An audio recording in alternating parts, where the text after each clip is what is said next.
Good evening, everyone. Welcome to the City of Alameda Transportation Commission meeting for Wednesday, January 28th, 2026. We will begin with roll call. Commissioner Dara Abrams is absent, but planning to join us later. Commissioner Kim? Present. Commissioner Gloin? Present. Chair Whitesey? Present. Vice Chair Suthamthira? Present.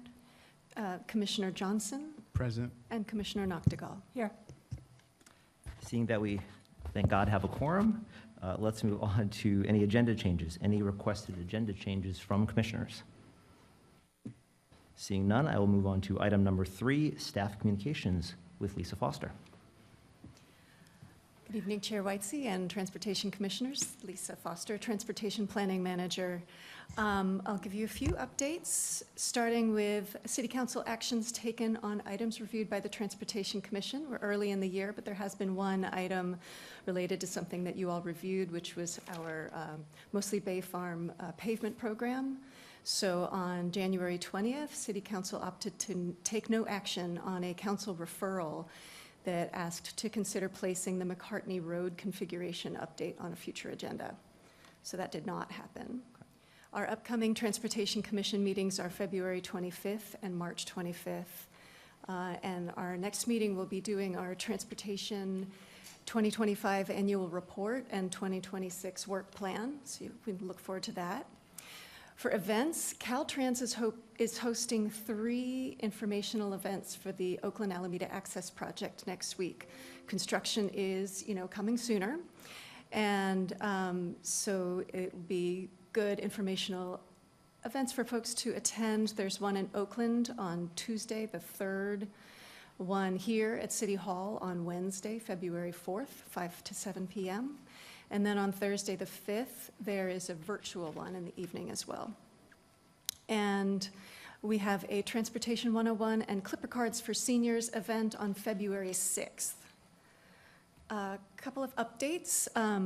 One that wasn't quite ready when we went to press with this agenda, but we do have a new security guard and paid parking beginning at Seaplane Lagoon to launch on February 3rd. So that will be midweek, paid parking only at $3 a day to help improve parking space availability on these busy weekdays where we are seeing parking overflowing in this lot. We did, of course, start paid parking at McCartney Ferry Terminal last fall, and it, by all accounts, has not reduced ridership and is going well. The rate is $3 a day, and we recommend that people download the Park Smarter app so you can pay while waiting for your ferry or after you get on board. And the Clement Avenue Tilden Way Improvement Project, as you know, the construction's underway, lots of information on the webpage for that. Safe Routes to School striping project was substantially completed in December. Lots of improvements around a number of schools that have street safety assessments conducted. The Civic Center parking structure renovation is also underway. So that is going to increase security and make a better environment for parking. And, good news is that the 2-way separated bikeway on West Midway, built as part of our Alameda Point Adapted for Use, was recognized as one of the best new U.S. bike lanes of 2025 by People for Bikes. So we like awards. Good for us. And I'll stop there. I think that's enough. So thank you. Congratulations to all who worked on and voted on that project. Great job, everybody. Let's move from staff communications to our next item, non-agenda item, public comment. Again, this will be items that are not on the agenda that are related to transportation or Transportation Commission issues. Are there anyone for non-agenda item public comment? So far, I have 2 in person, and if you are on Zoom and wish to speak on the non-agenda item, you will have 3 minutes to do so. Please raise your hand. While those are getting set up, let's go to in person. Come on down. First, we have Jeff Noth. Hi, Jeff. Good evening. Good evening. My name is Jeff Kanoth. I live on the corner of Lincoln and Walnut, which we will get to shortly. But a general set of observations. 35 years ago, when I moved to Alameda, people who exceeded the speed limit got tickets. Alameda had a reputation, and not so today. Speed is a huge issue in the accidents that we see across the island. I've spoken to police officers, recently the mayor, city staff, and it comes up consistently that speed is an issue. Recently, I have been riding around the neighborhoods in Berkeley, in Oakland, Livermore, and they have speed humps. You know what they are. Low relief, wide, asphalt barriers in the middle of a street that slow people down. The culture in these neighborhoods in Berkeley is that there are speed humps everywhere on small streets, not the major thoroughfares, but on small streets. What I would love to see is the culture of Alameda, and I appreciate everything that the city staff and the city has done to mitigate accidents in and around where I live, but speed is still an issue. And so this is one of the ways, a low-tech way, for some of the small streets to slow people down. So I just want to put that out there, that there are other cities that do this. It is part of their culture, and I would love to see that part of the culture of Alameda. Thank you. Thank you for your comment. Next up in person. Next, we have Jim Strelo. Hi, Jim. Happy New Year. I'm concerned still about the lighting at the traffic circles at Central Avenue. That I've gone there at night and I've seen the improvements. A lot of those reflector things that are up, so that, and there are better signage to let you know that there's a traffic circle. I still don't know how important it is for safety to have more lighting at those intersections. Number two, lighting. Parking meters. When I go and try to put money in the parking meters, it's damn difficult to be able to read the things at night. They don't seem to have much, intensity in order to see what I'm putting in, especially when it says credit card only, and I've already lost 75 cents and putting coins in. So that should be addressed somehow.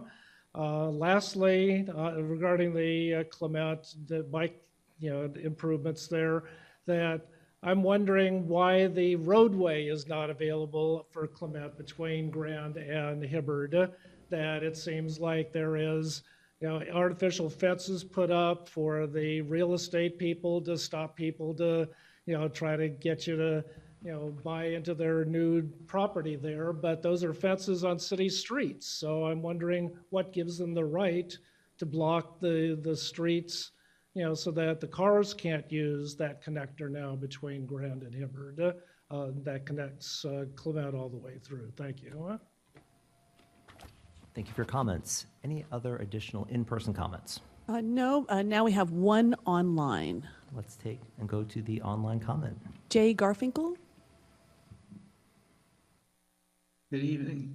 Excuse me. Good evening.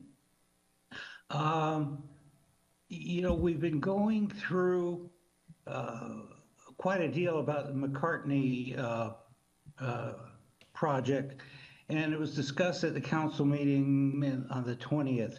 But I think they missed the point. Everybody was talking about we need this bike lane, we need that, all kinds of changes. The issue, though, for me is that the Transportation Commission drops the ball here. You guys tend to accept whatever staff hands you. You don't even look to see if there's community engagement. And was the missing part on McCartney. The neighborhood did not know that the changes were coming. The large homeowners association, Harbor Bay Isle, eventually found out about it, and they voiced opposition, which the city engineer ignored. I think that when a project is brought to the commission, you need to find out what the public thinks about it. The engineers have a general broad mandate to make things better or safer. Then within that, they look at various options, and they don't look at it, is this good, but is this theoretically going to help? And they don't give any attention to what do the people who live in the area think about it. It's up to this commission to dig in there. But when they bring it to you, you should have it all cleaned up so that the council can simply ask a couple of questions and pass on it. I know that a couple of you guys are aiming to eventually move down to the council level, but this would be a good thing to work on for you and get used to making some significant decisions here. Thank you. Thank you for your comment. I will not be running for city council. Do we have any additional comments in person or on Zoom? Sorry, Jay Garfinkel has raised his hand again, but we don't get another chance to speak, correct? Okay. Thank you. Let's move to our next comment. Thank you. And we have no other speakers. Great, thank you for your help. With that, we will move on from non-agenda public comment to the consent calendar. Item 5A, to approve the draft minutes. Draft minutes of the December 17th, 2025 Transportation Commission special meeting. Please take a moment to review the provided copy of the draft minutes. Any changes, any requested revisions, any corrections? Do I have a motion to approve the draft minutes? Commissioner Noctegal, take it away. I'll make a motion to approve the draft Do minutes. I have a second for that? Second. Thank you, Commissioner Kim. All in favor of the motion, please say aye. Aye. Any opposed? Motion carries unanimously. Let's move on to our next item, regular agenda item 6A, AC Transit update on Park Street Transit Signal Priority and Signal Optimization Project. This is a discussion item, not a voting item. I believe we will have a presentation. Welcome. Thank you. Just a matter of protocol, should I use this? Okay. Thank you.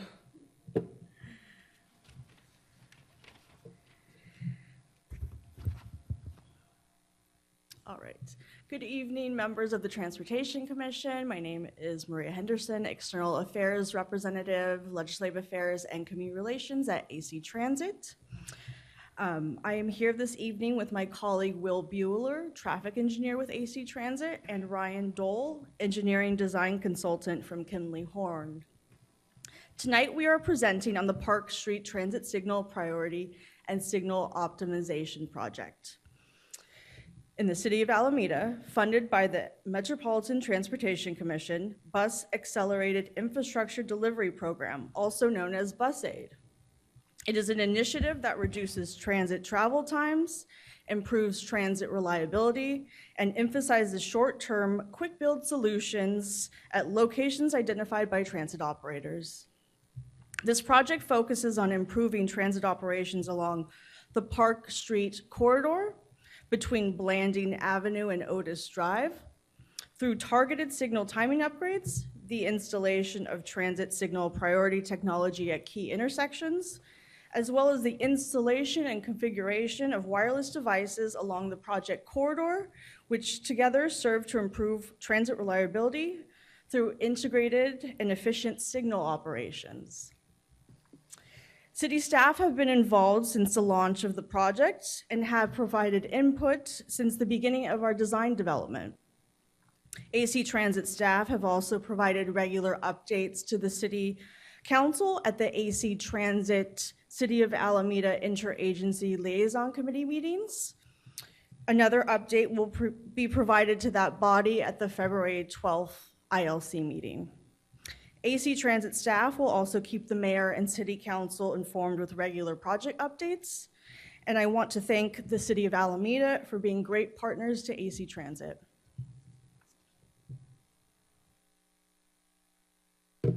All right.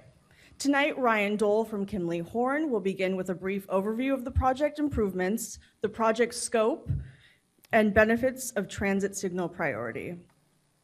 Will Bueller, our traffic engineer, will then discuss the overall project schedule and key milestones.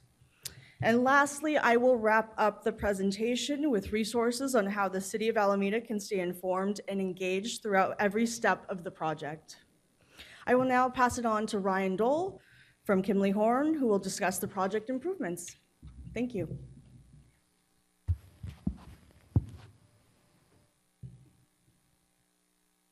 Good evening, everyone. I'm Ryan with Kimley Horn. And Park Street is a 1.5 mile corridor that is very critical to AC Transit and the city.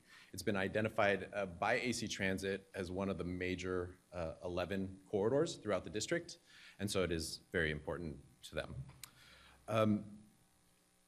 The corridor is served by lines 30 and 31, and so this project is looking to help the efficiency for those lines. Following COVID, the Park Street experienced a road diet implemented by the city to be able to provide the bike lanes as well as maintain parklets. But due to the reduction in vehicle lanes, the corridor does experience congestion, particularly during the commute hours. And so together, the city and AC Transit identified transit signal priority and this project, other elements in this project, as some solutions to improve overall transit operations. This project will include 3 key elements to address these operational issues and improve the transit reliability. The first element is transit signal priority, or otherwise TSP.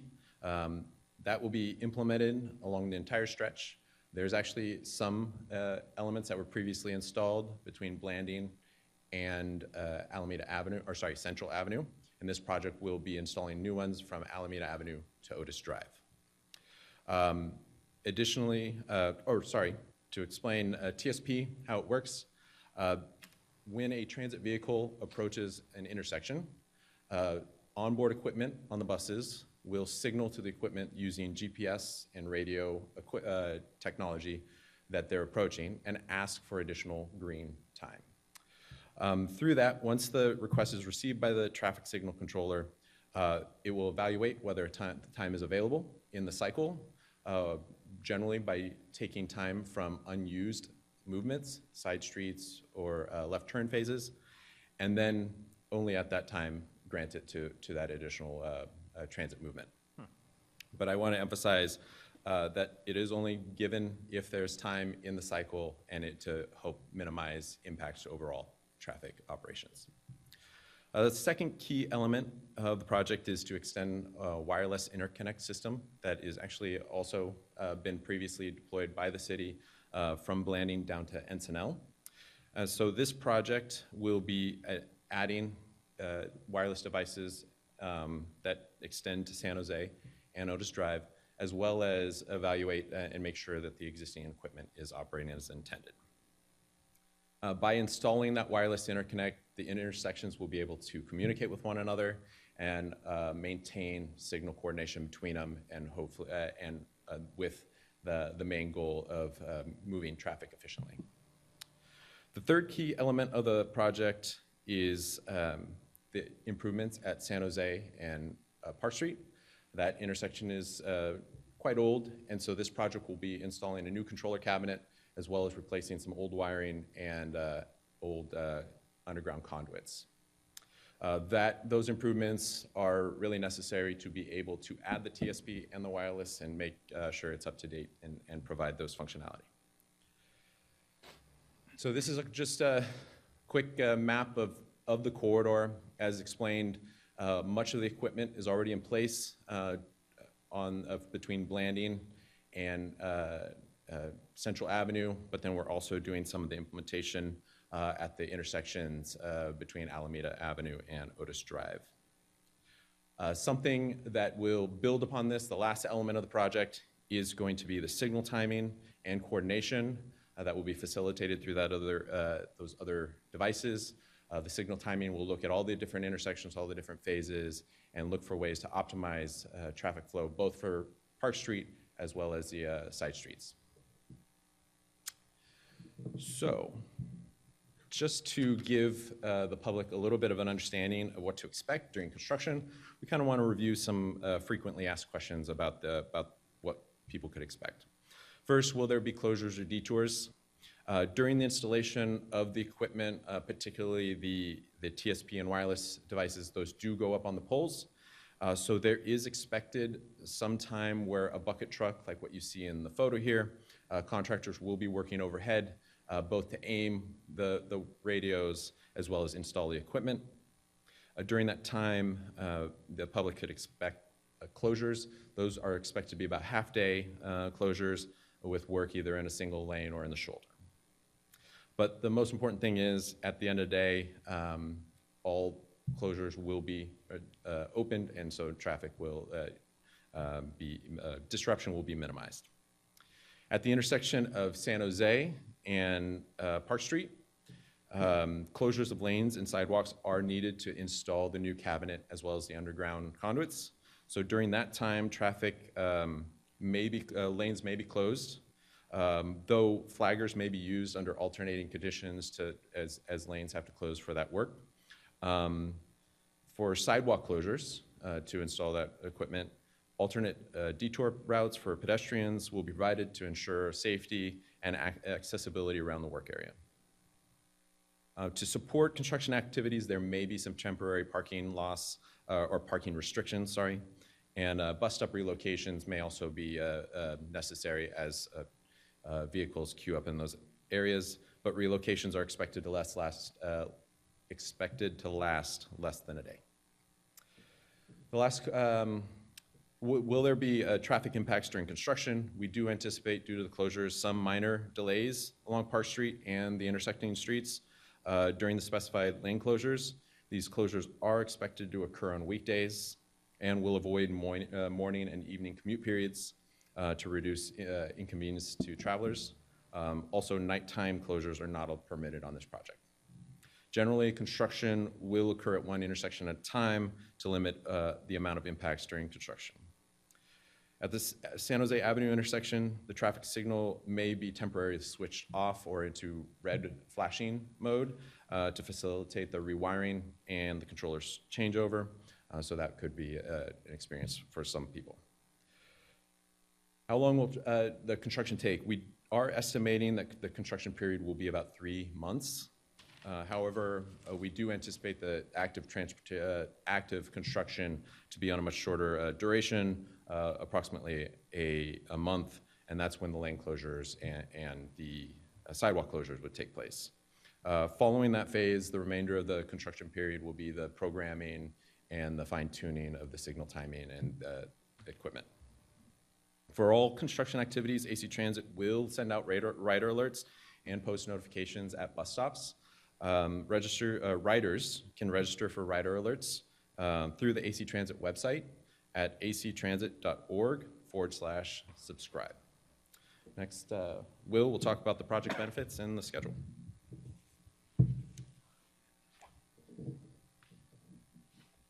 Good evening, Will Buller, AC Transit Traffic Engineer. Very nice to see you all. So the improvements Ryan just described on the previous slide are going to result in several key benefits for Park Street users and for residents of Alameda. First, the project will improve transit reliability and efficiency by helping buses move more consistently through signalized intersections to help reduce delays and improve transit time for AC Transit buses. These reductions in delays will encourage more residents to use public transit and reduce the number of vehicles on the road, thus reducing the congestion. Secondly, transit signal priority reduces AC Transit passenger delays by minimizing unnecessary stopping at red lights and providing more reliable transit pickup and drop-off times for AC Transit riders. Third, by improving traffic signal coordination, the project helps decrease corridor-wide congestion and travel times for all users, including vehicles, cyclists, and pedestrians. And finally, these improvements are designed to have minimal impacts on other modes, including vehicle, pedestrians, and bicycles, as the green time needs for the transit vehicles will only be taken if green time is not needed for these other modes of transportation. Regarding the project schedule, the current project schedule is in the design phase of the project, and the design is expected to wrap up in February, and shortly after, the project will be ready for the construction contract bidding process. The construction along Park Street is anticipated to begin in spring and completed in the summer. And after construction is complete at the end of summer of 2026, additional fine-tuning of the traffic signal timing would take place. The planned project closeout and new transit signal priority along Park Street will be ready and in use by the fall of 2026. I'll now hand it back to Maria to discuss additional information, resources, and wrap up the presentation.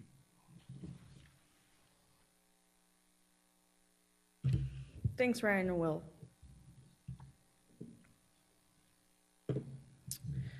So to stay updated on the Park Street project, we've made several resources available online. The primary hub is our project webpage on the AC Transit website. That's actransit.org/park-street-project. That's where you'll find the latest background and project details as they evolve. If you're looking for a quick summary, we have a fact sheet that covers the project scope, the timeline, and the specific benefits we're bringing to the corridor. We've also published an FAQ that explains exactly how transit signal priority works and why it was selected for Park Street, including details on funding and the long-term benefits for the community. So that concludes our presentation on the Park Street Transit Signal Priority and Optimization Project. We appreciate your time and your continued partnership as we work to improve transit here in Alameda. You can monitor our progress through every phase of this project, again at actransit.org/park-street-project. The site is available in English, Spanish, and Chinese, but you're also welcome to reach out to us at planning@actransit.org. We have a phone number that you can call and leave a voicemail and someone will get back to you. Or you can also send us postal mail at AC Transit's general headquarters, 1600 Franklin Street, Oakland, California. Thank you again, and we're happy to answer any questions you may have.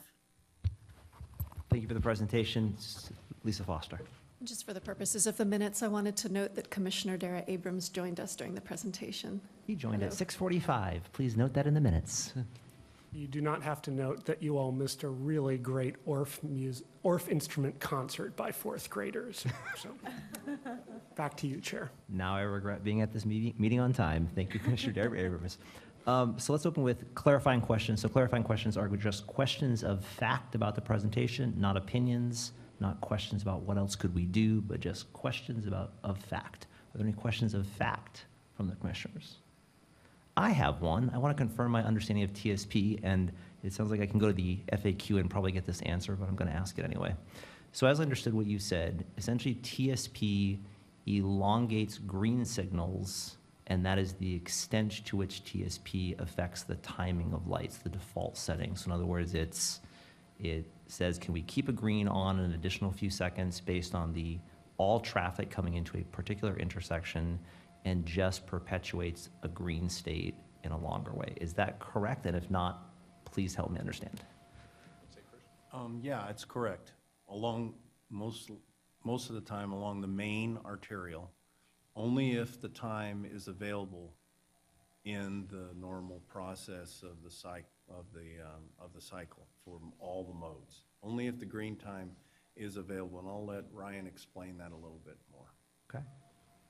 Yeah, it's not too much different than how you notice with vehicles as they approach and at night and a main street. They'll stop at the stop line, and if there's nobody, it will switch over. It's just using a different technology, and it's focused on transit, but similar concept. If a bus is approaching, a lot of times what we're trying to time it is a certain 10, 15 seconds ahead of time. Hey, we're coming. Is there any time to borrow? So that is it. Sometimes it might put it on the front end. It might truncate a side street because the side street doesn't have any demand and give extra green on the front end. Otherwise, it may be, hey, I'm approaching on green. is there any extra time on the tail end that I can have? So it could do early or late. So truncating a side street, bringing that green up front, if you will, means there is no car there, and therefore there Yes. is not a car that will be surprised by a change to red because there is no car in the first place. Or ped. Yeah.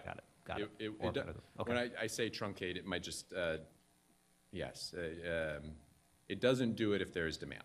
Got it. Thank you. That's very helpful. Well, and as opposed to fixed time, where you're always pulling up side Same. street whether or not there is anybody there. Got it. And just to let you know, we're only talking about 8 to 12 seconds most of the time, the extension. Great. Thank you. That's very helpful. I appreciate that. Any other clarifying questions? Okay. I don't know if this is a clarifying question. I I'm gonna promise I'll ask it stop anyway. you if I feel that it's not. Go ahead. How much time for the average bus on Park Street do we think this is going to save in terms of the journey for the passenger? Let's say they get on at one end and they're going all the way to the other end.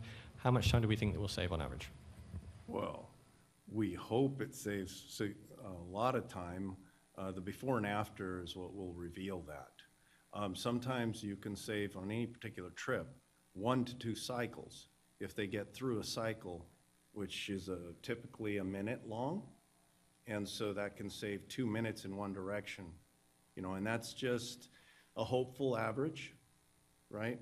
But we'll see how it turns out. Can I follow up on Commissioner Glenn's question? Sorry. So in other intersections, though, TSP exists now, right? And so we have that data. What is that number? That's really what you're asking, right? Yes. I don't have that up top of my head. That seems like a good number And- to know if we're putting in more. And I How well did wasn't the first ones sure work?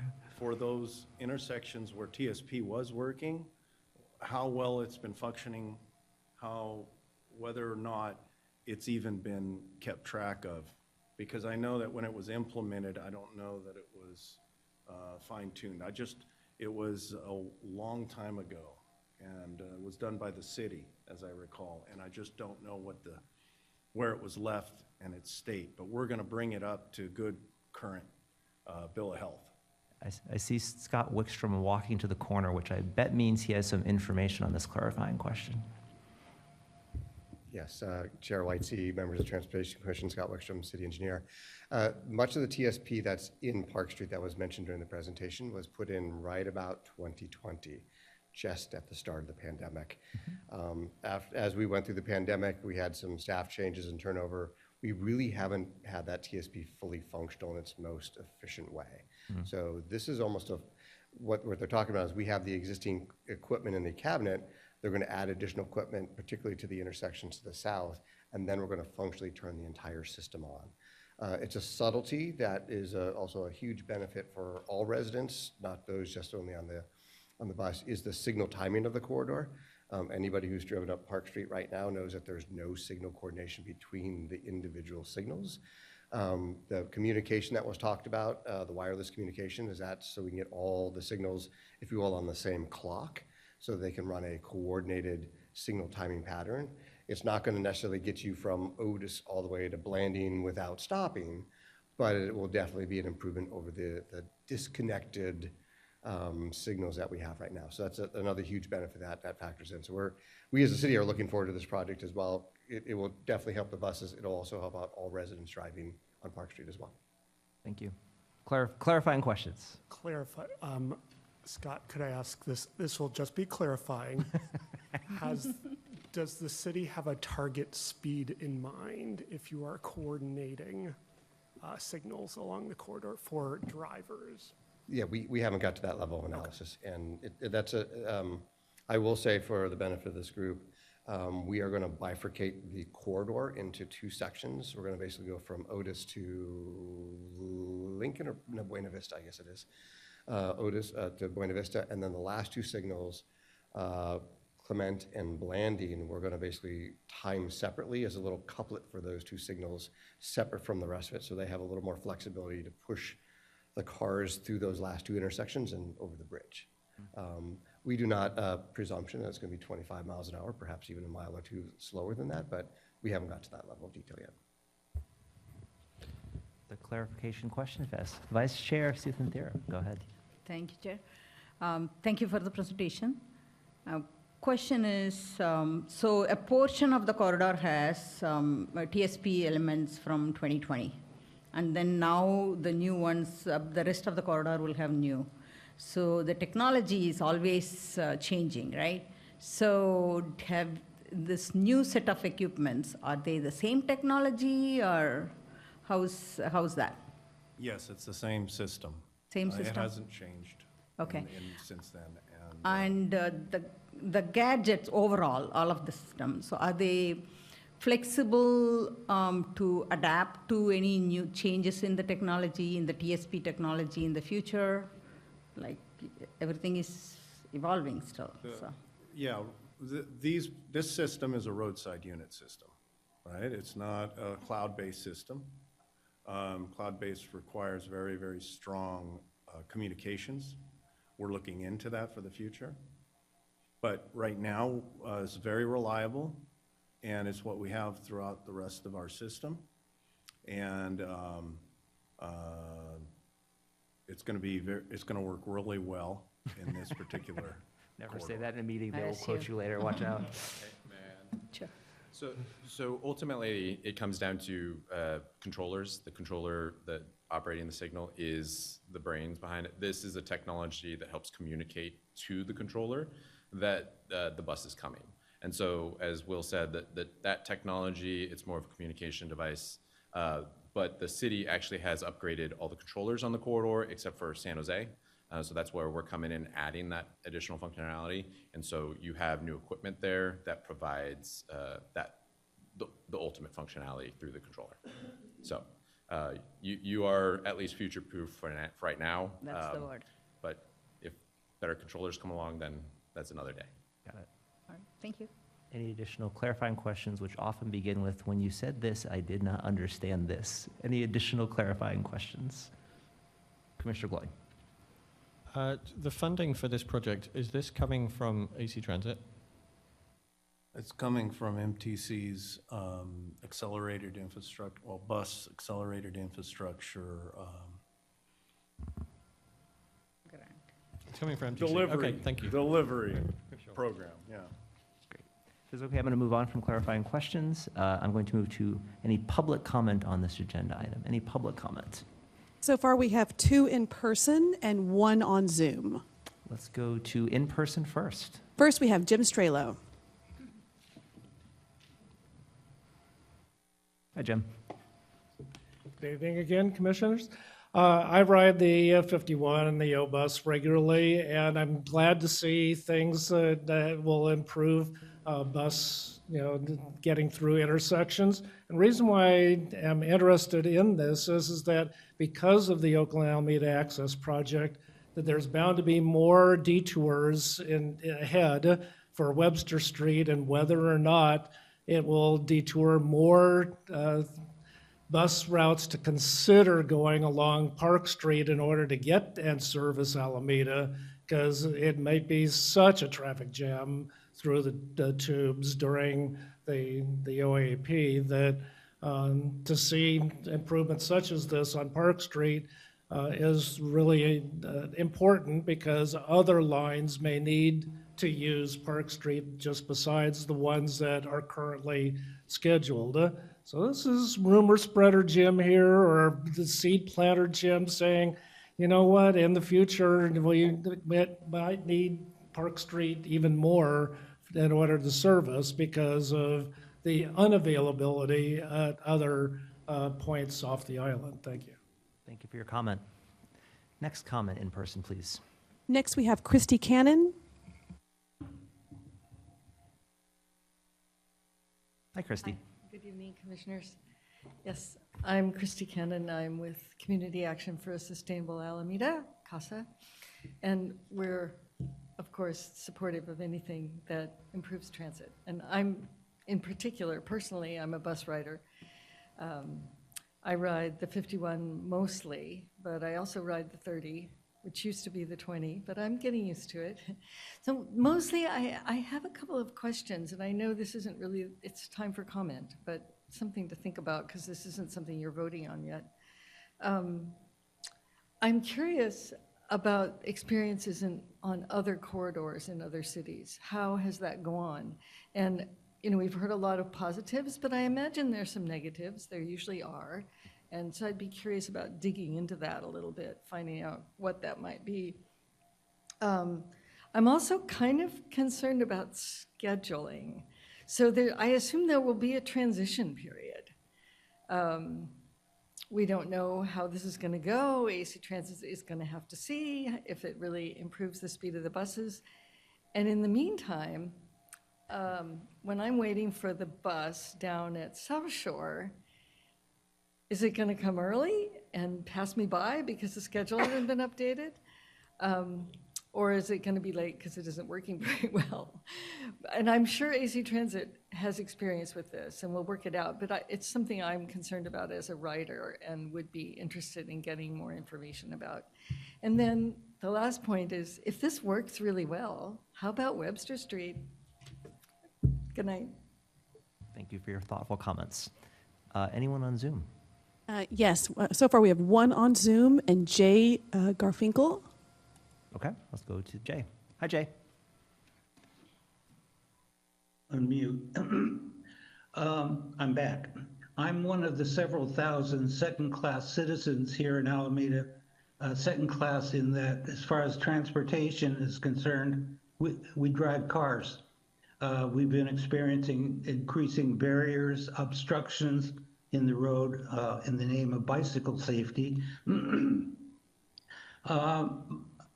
This is a little bit like the McCartney issue in that I was not aware that this was going on. I was not aware that there were any community meetings to discuss questions, ask questions, or discuss concerns. I'm not aware of whether or not the council approved it. I assume that they might have done it as a consent item. I'm concerned about what would be the effect if, say, you're going to give a few more seconds at Buena Vista. What happens to the traffic that's sitting between Encinal and Alameda Avenue? How are they impacted by this? And also, how soon does a controller get signaled with a request for more time? In other words, if the bus is halfway between Central and Santa Clara, is a decision made, or does it have to wait until the bus approaches Santa Clara directly?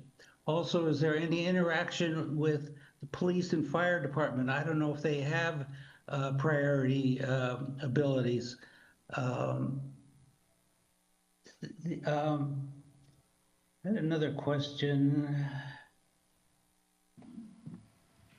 Yeah, personally, I just see that switching the priority to the buses at the expense of the people sitting at the crossroads. I'm confused as to how the controller is going to allot the time between the cross traffic and the Park Street traffic. The gentleman explained that and I'm not clear on this, if there's a car sitting, say, on Santa Clara waiting to cross, will additional time be denied to the bus? Or does it have to have 10 cars sitting on Santa Clara? You get used to the flow of traffic for the one or two of you who drive cars. You get used to the timing of the cycles. You know that after there's a left turn or there's something happens, you're going to get to go in a few seconds. Now it could be twice as long to wait. 8 seconds is not long, but when you're sitting at a signal, it's long. So maybe some of these questions can be answered. Thank you. Thank you for your comments. Any additional comments? We have no other speakers. Seeing no other public comment, let's move on to discussion and questions from my fellow commissioners. Who has some questions or comments? Commissioner. Great, happy to go first. Thank you for the presentation. I have two specific, first I want to say very supportive of this project. I would love for us to be relatively aggressive in terms of the signal timing changes on Park to get buses really moving, because I feel like if we're not, it kind of defeats the purpose of doing all this. So love to kind of see us do as much as possible. Two questions I have are kind of, I guess, mostly related to the 51A, right? The 51A crosses this corridor, so I'm kind of curious about how signal timing is going to be handled at Park in Santa Clara specifically. And then kind of related to the public commenter's question, are we thinking about expanding additional signal timing changes and improvements in other places in Alameda? With regards to the second part of that question, yes, we're doing these similar projects all over, getting good results, starting with different types of corridors that don't have any coordination, similar to Park, to ones that already have.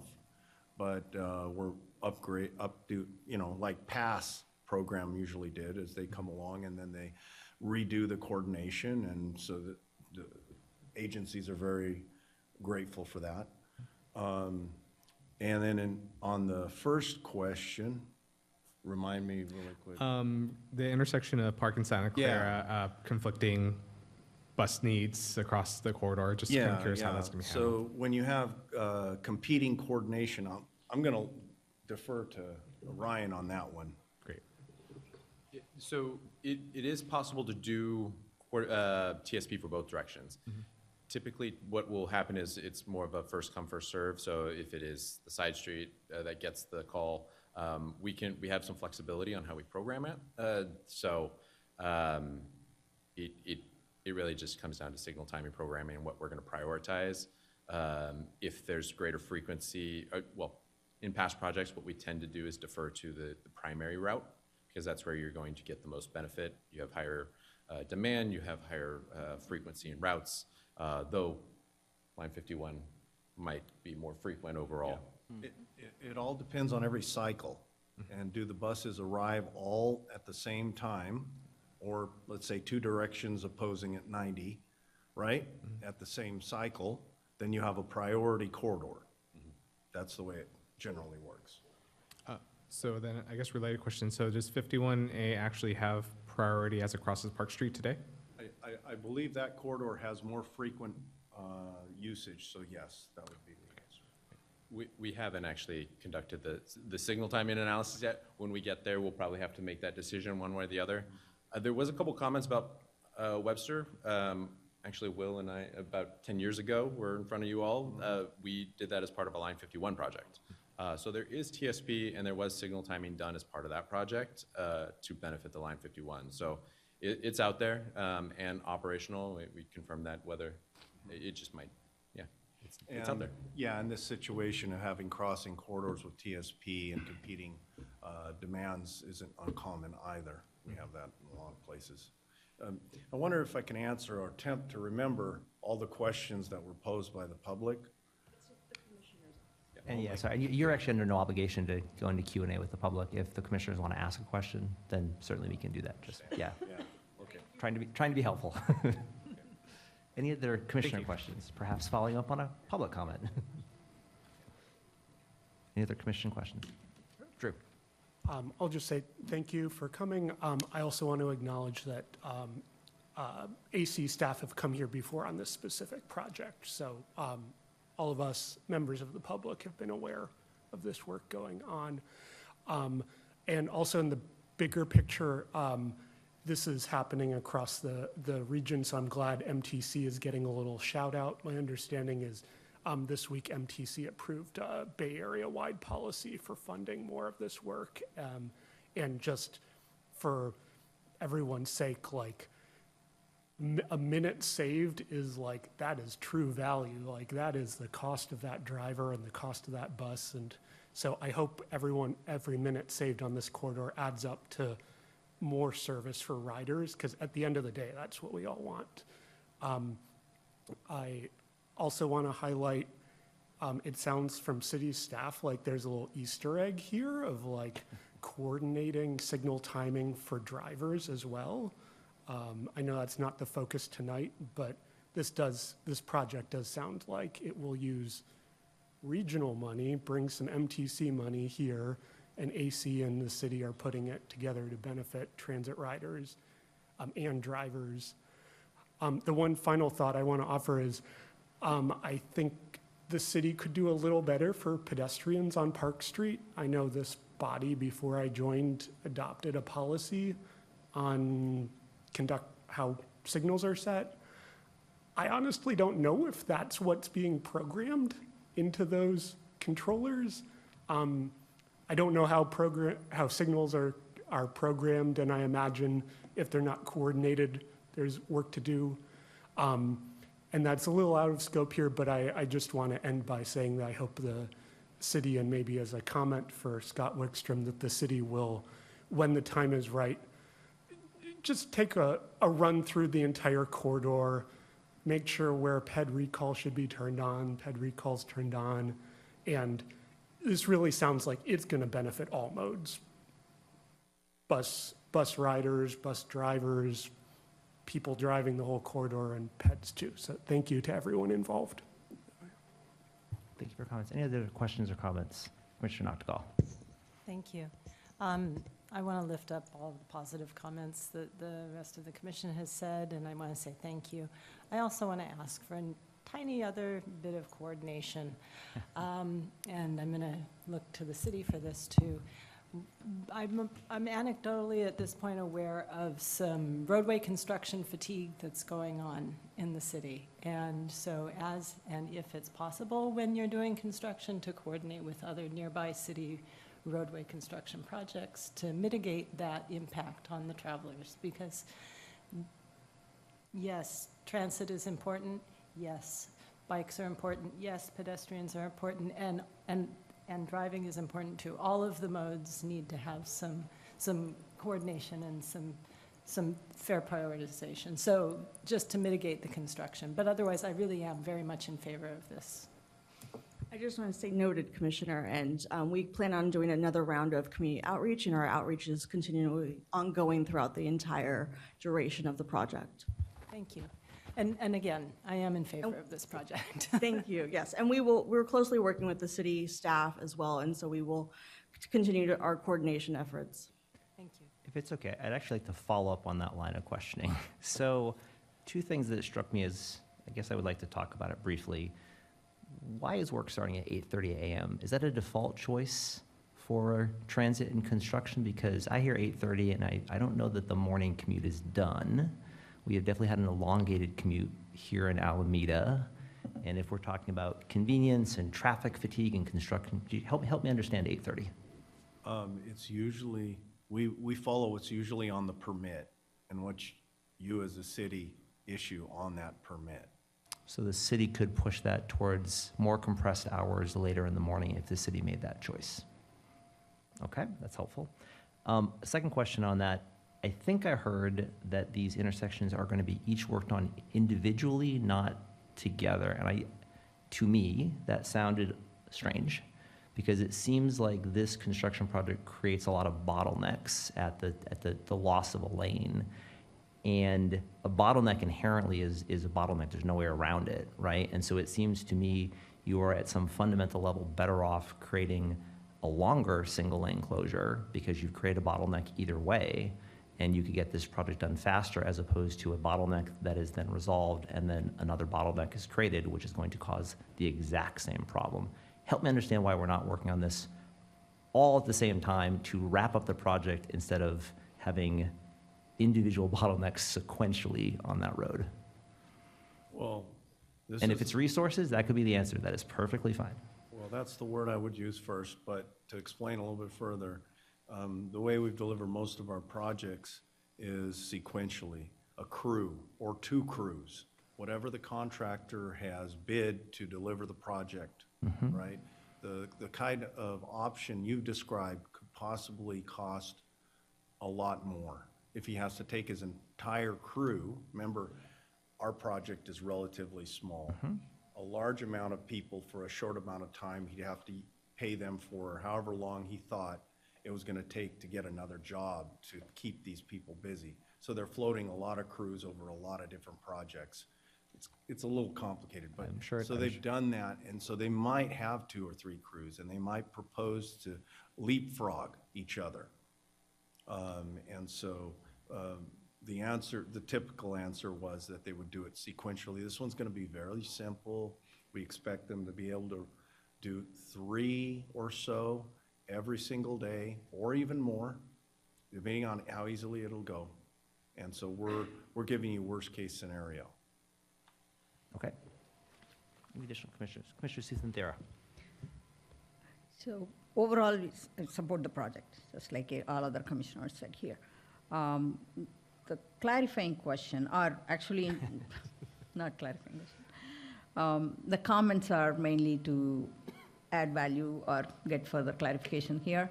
And one question is, I'm going to go off of the coordination of other activities. One is the high school is right there, at Park and Central. So, and then around lunchtime, all the high schoolers are out. I mean, if you see, you can't really drive through. I mean, it's like everybody is walking around there looking for lunch, and it is just 45 minutes. And so I know it's kind of towards the school ending, the time period, but it's not. In terms of the months, it's still, you're looking at late spring, so the school is going to be in session. So you may want to coordinate that schedule, so the kids can have their lunch, So that's one. And my other question is, who maintains this equipment, the new ones that you're installing? The equipment, the signals, so there's a lot more than just TSP put in there. TSP is extremely reliable and robust. If there was something to happen to TSP, the city would coordinate with us for replacement parts and/or the expert support to install and re-coordinate, replace. All the rest of the equipment is normal infrastructure upgrade that the city maintains. So there is an agreement between the city and AC Transit on that? And all that equipment's passed off to the city. It's only the TSP that I we share. And comment from the public, I'm going to kind of ask here. So can the emergency response be benefiting from this one? I'm looking at our staff here, city staff. I can start. To my knowledge, I don't think the city currently uses emergency vehicle preemption, but the one potential benefit to the city is this equipment can be used for emergency vehicle preemption. So it's available. And I'll add that the last capital budget, the city council approved an emergency vehicle preemption capital project. Really, the big thing is getting the transponders on the fire equipment. We have it's basically transit signal priority, emergency vehicle preemption, that the same module works for both. We have that in a fair number of intersections throughout the city. It's really getting the equipment on the fire trucks and getting it all linked together. So that is a capital project we intend to get started in 2026. Okay, thank you. Good questions. Any additional commissioner questions or comments? Commissioner Gloin, Jamie, go ahead. Thank you. As the other commissioners have said, I'm supportive of this project. I'm excited to see how much time we can shave off that journey from one end to the other. And I would just like to suggest or request, maybe you're already planning to do this, but it would be great to have some data captured on the current time to travel that corridor before End-to-end travel time. and after. Yeah. Before and yeah, after, exactly. Yeah. But one of the biggest challenges about that is the Oakland Alameda Access Project and when it'll come into effect. So trying to get a clean before and after is going to be very difficult. That isn't impacted by that project. But we'll still look at small segments to try and show some benefit. Okay. Thank you. Yeah, as best we can. Any additional commissioner questions or comments? I have a couple of very small ones. Does TSP induce speeding from side streets through a main thoroughfare? I can understand the human inclination if they know that that's the one that turns because a bus is coming and I'm going to speed to get my green light before it is preemptively turned to red. You guys must have some sort of stats on that. Do we see that or do we not see that? In general, it doesn't, TSP doesn't really change the typical operations of a signal. Okay. It's a little, it's kind of behind the scenes. So operations with the yellow phase, all red phase, that allows for the safe clearing of an intersection will operate as normal. The general public won't be able to tell on a given day. Okay. You know, the type of driver behavior you're describing is a driver speeding over the speed limit to try and catch a green light. Damn. They really won't really know whether that green light is at its end or at its beginning, regardless of whether a transit vehicle is there. They'd have to be sitting there counting the entire cycle and know that cycle. So it's really, the question comes back down to, is that driver inclined to speed to catch the green light? And of course, that behavior unfortunately is out there, but we hope they won't need to, because they're going to see that they can travel at the speed and make it all the way through the entire corridor, because they'll be coordinated so well. But On that, we agree. We all hope for better drivers. My other question was covered. I am fine. Any other additional questions, comments, suggestions? Thank you for the presentation. Thank you for answering questions. I'm going to close out this item, if that's okay. Let's move on to our next agenda item. Next agenda item, item 6B, review and discuss proposed quick build improvements to the Lincoln Walnut intersection. This is a discussion item, not a voting item. We have a presentation with our own Scott Wickstrom. Yes, hello again, Chair Whitesey, members of the Transportation Commission, Scott Wickstrom, City Engineer. Tonight before you, we have a proposed diverter island at the Lincoln and Walnut intersection. A little bit of agenda. We'll talk a little bit about Vision Zero, policy and action plan, really from the early 2020 era. We'll look at some of the improvements that were done in 2020. We'll come back to some Vision Zero actions, some preliminary data review, what was done in 2025, and then kind of lead into the diverter island for that discussion.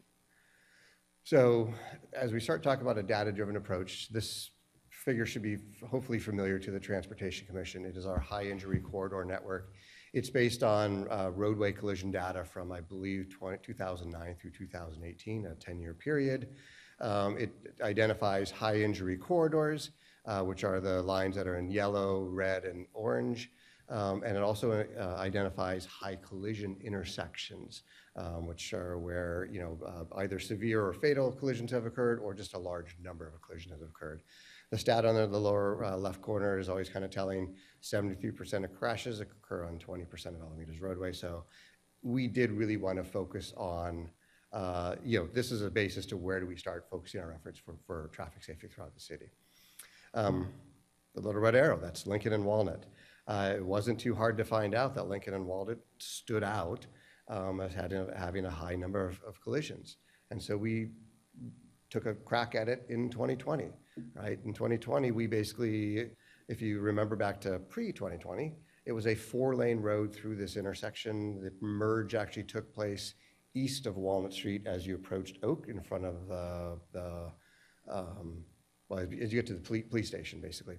And what we did is basically did a road diet from 4 lanes to 3. We pushed the lane merge west of the intersection, so between Willow and Walnut. We added left turn pockets. We added red curbs to improve visibility, so you can see the cars coming either way, painted bulb outs, and high visibility crosswalks. And that was kind of our effort. It was a fair amount of effort to put in there, and it was like, absolutely the right decision to make at the time. And then we sat for a little bit. So I'm going to jump back here now to a little bit about Vision Zero, and maybe this talks a little bit to the construction fatigue that Commissioner Nautnagal was referring to. But if we look at our high injury corridors, I've highlighted here in green work that we have done on those high injury corridors that's complete. In yellow, that's in construction, including Central and now Tilden and Clement. And then in blue, what's in design and has funding, which includes Lincoln Marshall Pacific, Stargell, the second phase of Grand Street. It's $120 million, plus or minus. $40 million constructed, $40 million in construction, $40 million coming that's in design. That's a lot of work that we've been putting into our high injury corridors. It's something to point out. yes, it does lead to a little bit of collision fatigue, but we've been charged to kind of do the best we can to kind of reduce collisions and improve safety. So we've kind of done this here. We also went through intersections, and I love when it's blurry and you can't read it, it's kind of deliberate. We've done safety improvements at 48 of the top 75 intersections. This would be through a combination of corridor projects, your Central Avenue, your, what else we do, Lincoln, we did Clement. Our annual paving projects, we've done slow streets on Pacific and San Jose and Versailles. Those are now being converted over to neighborhood greenways. And we've also done some very targeted safety projects as well. Why do I bring this up? We have a preliminary data set that we've got from APD that is basically nominally a 15-year period between 2009 and 2024. And I somewhat arbitrarily just said, okay, let's separate the data between 2009 and 2019, an 11-year period between, and then nominally 5 years between 2020 and end of 2024, nearly the end of 2024. So overall, looking at that data, there's about a little over 10,000 crashes throughout the city. And there's overall about a 9% reduction in collision rate.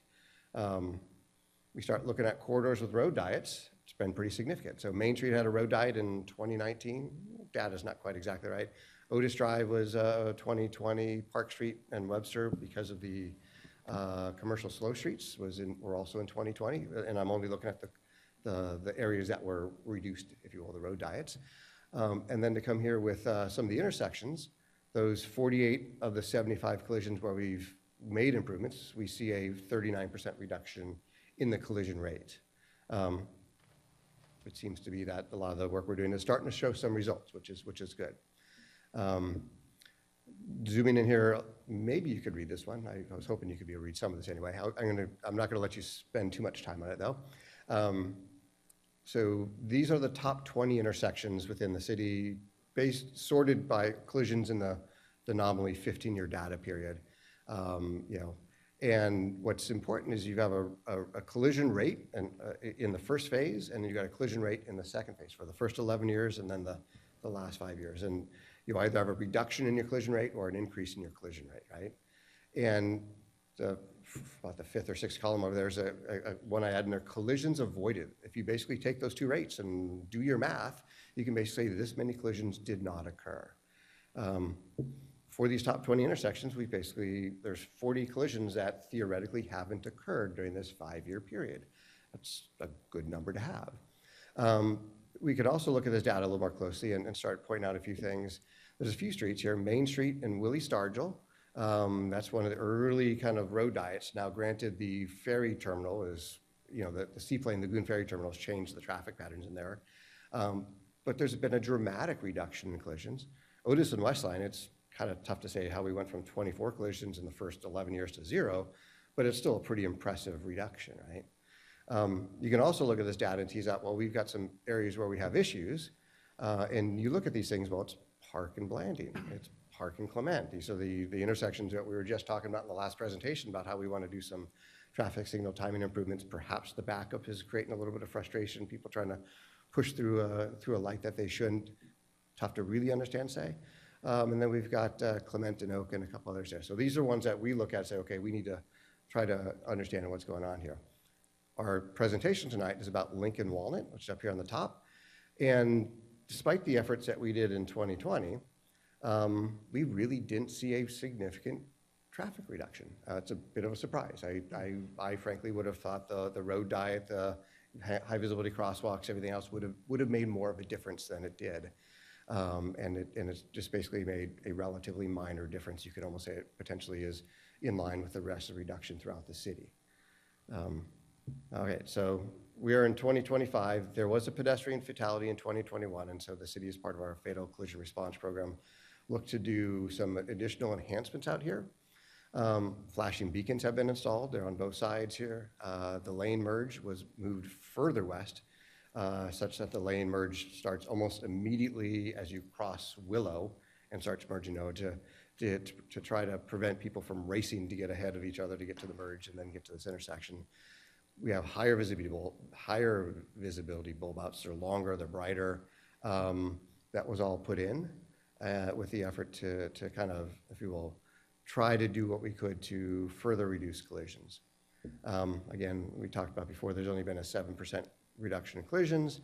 And I think most critically, when we look at this thing here, as you start looking at the collisions, there were 38 reported in that nominal 15-year time period, 30 of which were broadsides.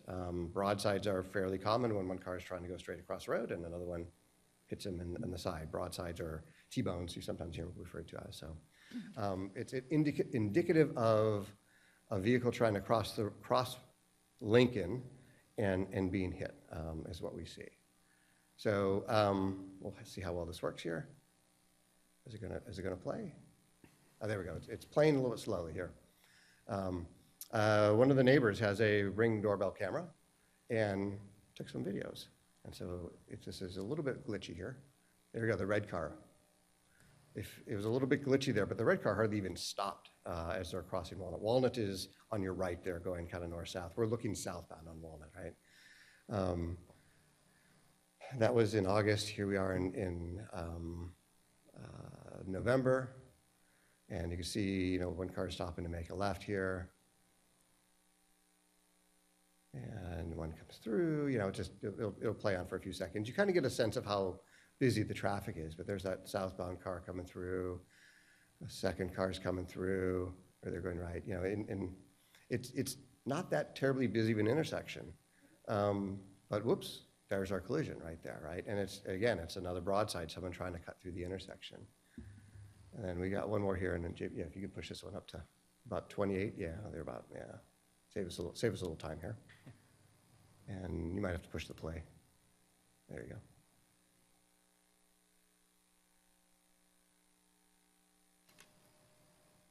Is it going?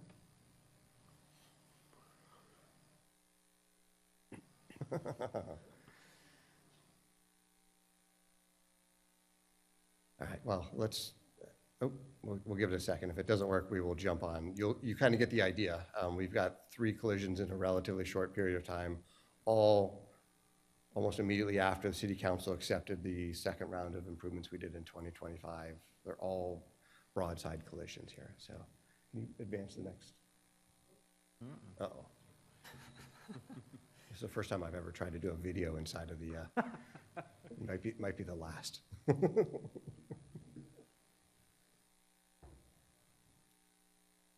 Apologies. Not your fault.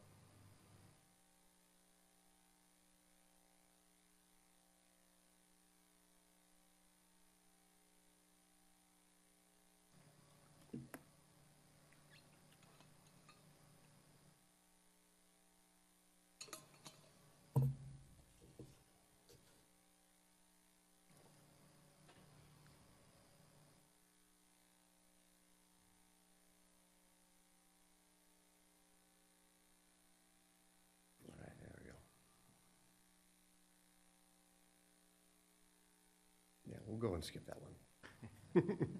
I don't want to tempt fate. Can you go to the next one? Oh, it's playing. Yeah. All right. So it would have been a third broadside collision, very similar to the other 2. So Lincoln Walnut options, we did traffic counts. We took traffic counts again this fall. We did recognize that there was a slight increase in the amount of traffic from the traffic counts that we had from 2019, maybe 10, 15%. Anecdotally, there's been a lot of talk about Park Street with the commercial slow streets that happen there, the road diet on Park Street, that maybe additional traffic is being funneled this way. There's a slight increase in traffic, right? Not a significant amount. Not enough to meet the warrants for a stop sign. If there was a stop sign at this location, it would be the only stop sign on the entire Lincoln corridor, or at least a section of Lincoln corridor, as most traffic kind of continues up through Tilden. And you'd probably anticipate you'd have some fairly low compliance for that stop sign. Similarly, it doesn't meet the warrant for a traffic signal, and frankly, traffic signals are very expensive. They're about $800,000 when you include design and depend on the mast arms and a few details, maybe $600 to $800, but they're expensive any way you look at them. So we also, in the past, there's been discussion about a one-way couplet with either Willow or Oak. So you'd have a one-way northbound and a one-way southbound to help kind of improve traffic. That's certainly a much larger area that would be impacted, and many more residents would be affected. And it really doesn't address the broadside collisions. Somebody's still going to be crossing either northbound or southbound on Walnut at this location. So we basically kind of worked our way towards a measures to prohibit through and left turn movements. And we've been calling this a diverter island. And really the intention is, again, to limit the exposure to broadside, right? So we jump here to this proposed diverter island. It's a little bigger picture than what was shown in the first slide. We would construct an island in the middle of the road that allows, it basically prohibits the through movement and the left turn movement, but allows the right turn movement to continue. The way this one is designed and laid out, it also allows the left turn movement from Lincoln onto Walnut, whether you're going northbound or southbound. And I think this would be the preferred option that we like to start with as an early quick build option. What are the impacts? So our traffic counts from earlier this year, these are both AM peaks. They're both the little bit higher counts for either direction, AM or PM. The AM was a little higher. And you know, if we start looking at these numbers, you've got 75 people going northbound in the peak hour, right? This is a 1 hour count. And you saw the videos. It's a little less, obviously, other times of the day. And you have 34 vehicles going southbound. Of those, 56 northbound movements would be affected. So it's not insignificant. I mean, that's a fair number of people that are going to be forced to turn right or make a decision earlier on about whether they're going to stay on Walnut or take some other parallel path. Similarly, on the southbound, you have 32 people that would be affected by this based on those counts from that one day. So it's not an insignificant impact, but what it would do is it would basically really limit the exposure to the broadside collisions that we've been seeing here. And so that's the recommendation we're making. So proposed diverter island, you know, obviously reduces those exposure. It would allow bikes and peds to continue to use Walnut Street. Peds would use the ped crosswalk, the ped push buttons, the flashing beacons would remain in place. The bikes could ride just to the right of the diverter island or walk across on the sidewalk if they so chose. Maintains the left turns. We have talked this through with the fire department. They do not use Walnut as their primary response route. They never go to a fire on Walnut. If the call is on Walnut, they're on Walnut, but they don't use Walnut to get through the city. So this would be acceptable to them. And it can be quick and relatively inexpensive, something we could do as a pilot, evaluate it, try to get an understanding of what the impacts would be. We did, as we collected traffic data earlier this year or late this fall, we also collected traffic data at Willow and Lincoln and also Oak at Lincoln. So we have a baseline for which to compare that to. So. All right, so a couple things about the proposed diverter island. It does alter vehicular access and operations. I guess I just talked about the baseline traffic counts that were already collected. Because it alters the vehicular access, we no longer allow through movements. This is an item that we are going to bring to City Council because it is a fundamental change. There was a lot of discussion last week about authority that's been delegated to the Public Works Director and effectively the City Engineer versus what is explicitly reserved for the City Council. I can be very clear that the delegation does not allow the Public Works Director to restrict a through movement without some legislative body to weigh in. So this would go to council. There's a couple of general plan items that we want to keep in mind just so you're aware of as we talk through this. Mobility element, goals 2, safety, eliminate fatalities and severe injuries, right? Avenue, sidewalks, crosswalks, et cetera, by 2035. We started out by saying Lincoln Walnut is the second heaviest or second highest collisions of any intersection in the city. And it is certainly by far the highest of any non-signalized intersection. So it's kind of stands out there. So you know, to look at this goal, it's kind of imploring us to do something. A little bit further in the general plan, mobility element policy, so not a goal, but a policy below it. The Alameda Street Grid, manage and extend the street grid to maintain the character of Alameda, which kind of tends to imply that to maintain that kind of street grid network. You know, reducing traffic, and also for safety of all modes of transportation. So we are kind of fracturing that grid a little bit if we do not allow that through movement to go or that left turn to go. But as city staff, our judgment and our recommendation is that the potential positive impacts to safety are much greater, and outweigh the breaking of the grid, so to speak.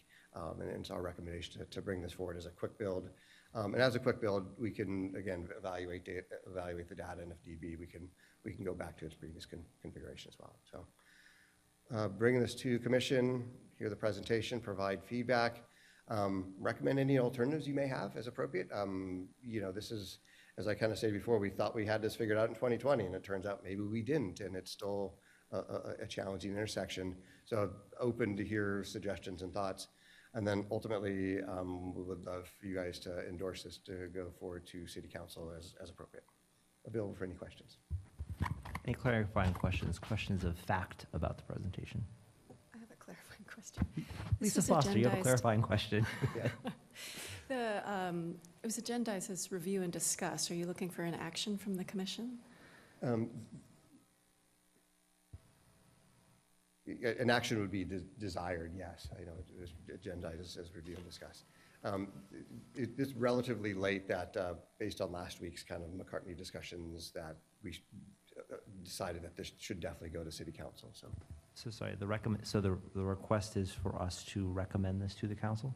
To And to vote endorse on. it? To endorse, yeah, endorse, that's the word I'm to looking for, thank you. Okay. This is no longer a discussion item, this is a voting item. With that, I should then mention, I believe Commissioner Kim is recusing himself from this now voting item based on proximity to the project, so just for the minutes to have them there. Any other clarifying questions? Oh, do I actually have to leave? Commissioner Kim has to leave. Commissioner Kim, we will miss you. Well, I guess I will go home then. You can go home. No, I think I mean, you can, we have, Or we, do I have to come back? you are, Okay, hold on, so hold you're on, back? hold on. He's allowed to leave if he needs, because we still have quorum, but we recommend you stay. Yes, let me know when I can come back. Okay, we will. I'll come let you know. We are not prisoners here. If you need to leave, you can leave. It's okay. I have a clarifying question, actually. So the diagrams, Exhibit 1, Exhibit 2, I think it's item 6B, yeah. Exhibit 1, Exhibit 2, it does a great job of talking about the diverter or demonstrating the diverter from above. Help me understand, what does the diverter look like from the driver's point of view? Is it a 6-foot thing? Is it a 2-foot thing? What is it? It's going to be a 6-inch thing. That's going to be out of concrete or some other kind of plastic material, similar to what we did the traffic circle on Pacific and Lafayette, is that correct? Pacific and Chestnut, right? Either some sort of material that'll be about 6 inches in height, and then we are going to have some vertical elements on top of that, some bollards that can be collapsible. Fire department would like to maintain the ability to drive straight through if they needed to, but that is not going to be their primary mode of transit. So we're not looking at a solid wall thing, but it's something that is going to basically, most cars will go around it, and they'll have some vertical elements as well to kind of highlight Does its this build presence. include some sort of signage that says no left turn somewhere? Where does that go? Does that go on the diverter, or does it go on the corner of each of those 2 corners on the street? It's going to go on the corners of the street, and we'll probably also have striping as you approach the intersection as well. Okay, thank you. Any additional clarifying questions? Commissioner Noctegal, you look like you have a question. I think it's a clarifying question. Oh. It can get punted, but it's related to a slide that I didn't have the question until we were past this. I'm sorry. Hi, can you hear me now? Better. Sorry. I didn't have a question until we got past the slide, and so I think it's a clarifying question. This relates to one of the slides, and it was the Vision Zero work with all of the colors. Can we bring that one back up, please? That 100-some odd million. Keep going, keep going. This That one. Yeah.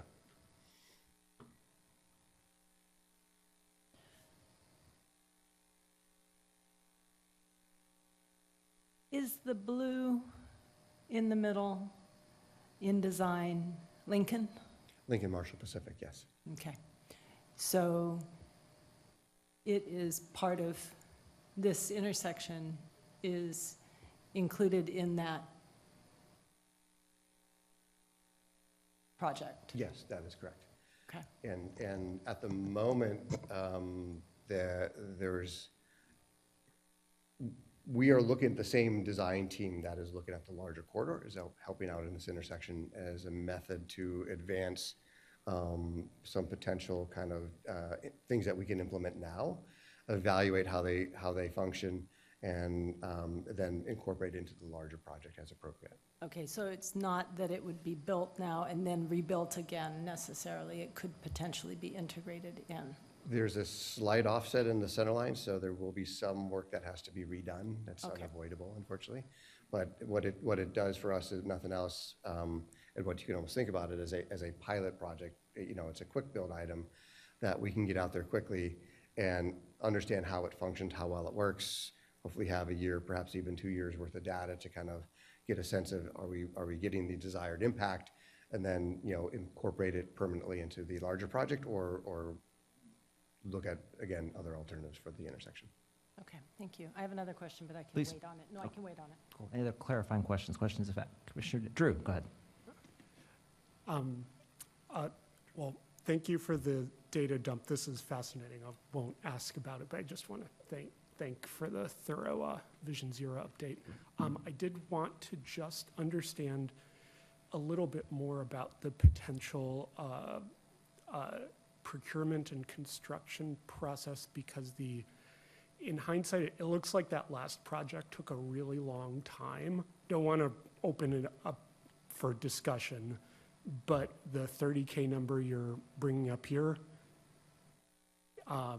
is maybe something that could fit into existing contracts and so on. And so my question is just, did the previous project and its delays due to external factors maybe present some options so that whatever the staff and council decide to proceed with now, could that get in the ground more quickly? And if so, what would do you have a plan? It's a very good question. And the improvements that were done in 2025 exceeded the threshold in which we had to go to city council. We also had some staff shortages about 2 years when this was going through design. So there's any number of reasons. It doesn't excuse it, but it took a long time to get that project done. There's no two ways about that. When we have thresholds less than $75,000, we have alternate construction methods that we can use that can expedite the bidding process and the contract award process. So that is another advantage of the quick build and keeping it on the relatively inexpensive side. We do also have some on-call contracts that we might be able to piece parts of it in there as well, but we have to look at that. Definitely keeping the value down less than $75,000 is significant in terms of us being able to implement quickly. Okay, thank you. That's my one question. Cool, thank you. With that, we'll move on from clarifying questions to public comments specifically to this agenda item. Are there any public comments in person or on Zoom?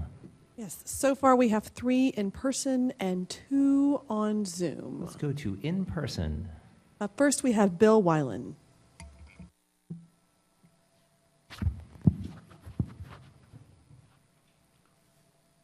Hi, Bill. Hello.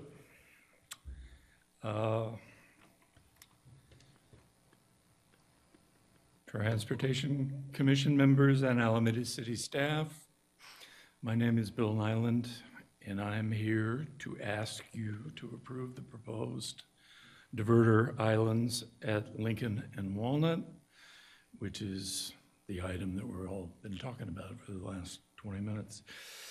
My wife and I have lived on Walnut Street for about 44 years and are 4 doors from the intersection of Lincoln and Walnut.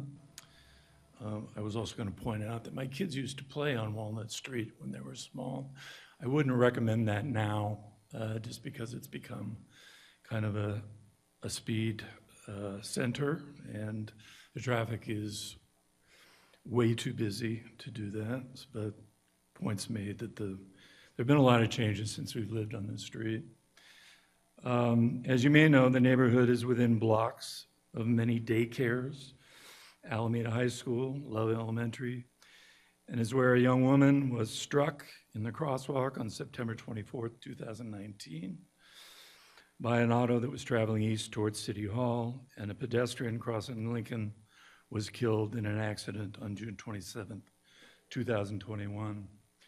Over the years, there have been many multi-car collisions and in some cases, cars have crashed into homes at the corners of the intersection.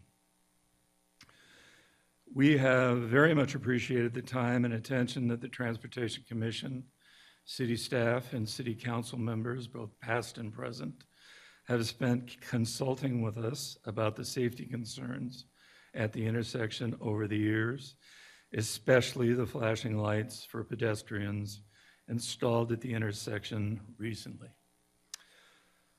We are also very pleased that the time has come for the proposed diverter islands on the Transportation Commission's agenda tonight, and we wholeheartedly support the proposed changes to the intersection.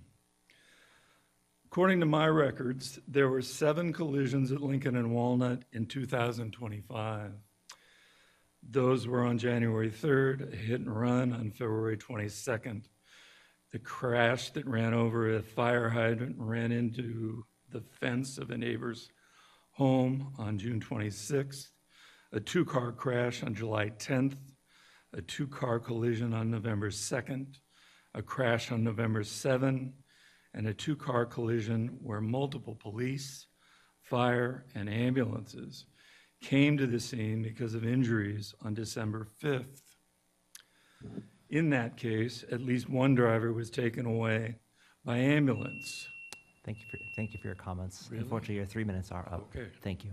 If you can also submit that to city staff for the record as well, if you'd like us to read All right, additional. I'll Thank do you. that. Thank Appreciate you. that. Absolutely. Thank you for your comments. Next public in-person comment. Next, we have Jeff Knopf. Hi, Jeff. Hello again. Just as a point of information, I used to be on the Transportation Commission years ago when I was working for the Alameda Unified School District. I really appreciate what you do. Thank you. And I appreciate Scott and that presentation. Is a lot of data, a lot of information for our one intersection among many in the Isle of Alameda.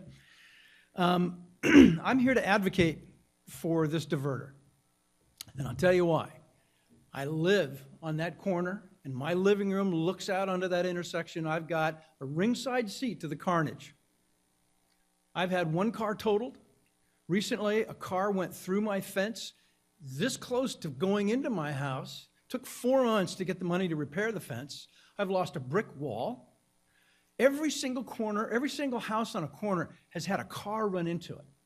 The house across from me on Lincoln had a car crash into the house where a woman and 2 young children live. The neighbor across from me on Walnut had a car come around and crash through his fence. He's lost 2 cars.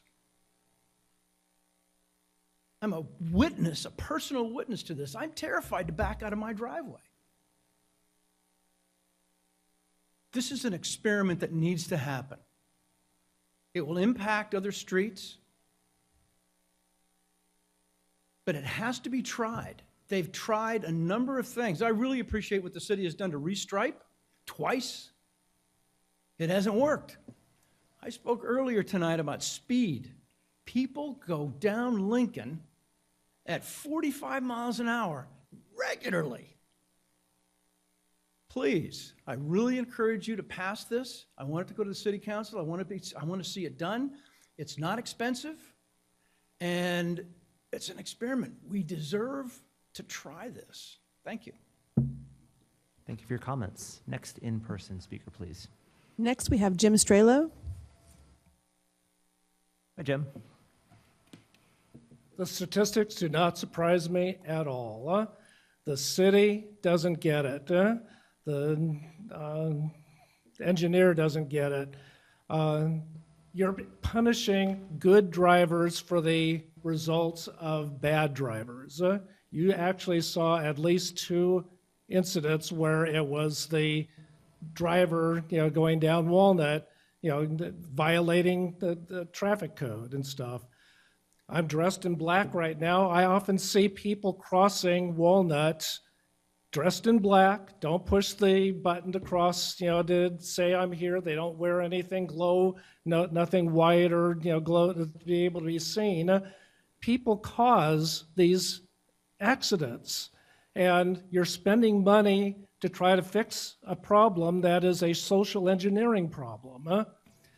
the city of San Francisco, well, it should be, you see on the highways, on the freeways, where they have traffic fines are doubled or tripled in work areas. And San Francisco has put up signs, that difficult, dangerous intersections along Van Ness or other places that say we're doubling or tripling the fines there. Punish the people that are causing the accidents. You're actually going to create a huge inconvenience to good drivers around the island. You're spending money to try to solve a social problem. I am so mad at Vision Zero, at the city adopting, thinking that you can engineer away bad behavior. Were those people, those drivers that caused those accidents, fined, sent to prison, double, been gone to civil court, to have to pay additional fines to the neighbors that are inconvenienced? Sure, the neighbors need, a solution, but you might need to adjust, might need to look at this at a different way, that just spending money on a little thing that's going to probably look just as silly as that traffic circle at Chestnut and Pacific, that people are just going to go right around. I can imagine people looking at whatever thing you're going to build there and say, well, if there's a left-hand turn lane there, I can still go straight ahead and kind of get around the thing, because that's what they're doing now at Chestnut and Pacific. So you're going to be wasting city money on things that need to be addressed in a different manner. Thank you for your comments. Any additional public comments in person? Did you put a slip? If it's okay, if you'd like to speak, go ahead and put in a slip, and we'll go to Zoom first, and then we can come back to public comment in person. Yeah. First, next on Zoom, we have Jay Garfinkel. Hi, Jay. Hey, I just can't stay away. I would second what Jim just said. Anybody who's driven, especially at night around Alameda, sees all these people walking in black. During the day, I've seen families where the father and mother are pushing a carriage of some kind. They don't look. They just go right out into the street. I've seen them crossing Fernside that way. So I would say, yeah, we do need to get a little bit more responsible pedestrian and bicycle users. If a car is stopped to let you cross, make sure somebody isn't going to be coming along on the right side of them. The pedestrians have to be a little more responsible. You mentioned that Chestnut and, what was it, Chestnut and Pacific didn't qualify for stop signs, didn't have a warrant for it. What does it take then to qualify for a roundabout? It just seems like the roundabout is a workaround for the failure to qualify for a stop sign. I drove through that intersection a while back and navigated around the roundabout. But when I got to the next block, I think it was Lafayette, totally blown away. Pacific had a stop sign. The cross street did not. You expect the main street to, if it has to stop, the cross street needs to stop. There are several places in Alameda where the much less important cross street does not stop, and that sucks the other driver into going ahead thinking that there's going to be a stop. I would also encourage the placement of reflectors on these various obstacles that the city is placing. I remember on, I think it's Atlantic, where Atlantic approaches towards Webster, it splits, there's a divider, and you're sucked into going left, and you go around the divider in the wrong direction. There are numerous places that could benefit from reflectors on the various intersections. Also, at Duo and Island, you could put a reflector on that concrete there, although that might be Caltrans, I don't know. But there are plenty of places that we need reflectors. I'm not against making the area safer. I'm all for that.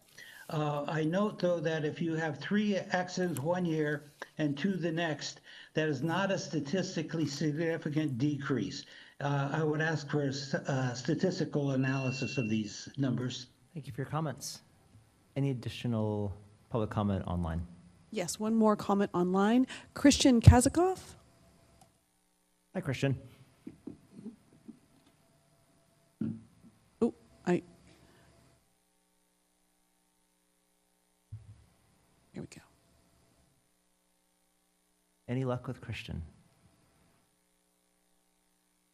While waiting for Christian, if there's been a public speaker submission for in-person comment, why don't we move to that? And Oh, here we oh, go. there you are. For some there you reason, are. for some reason, it muted me.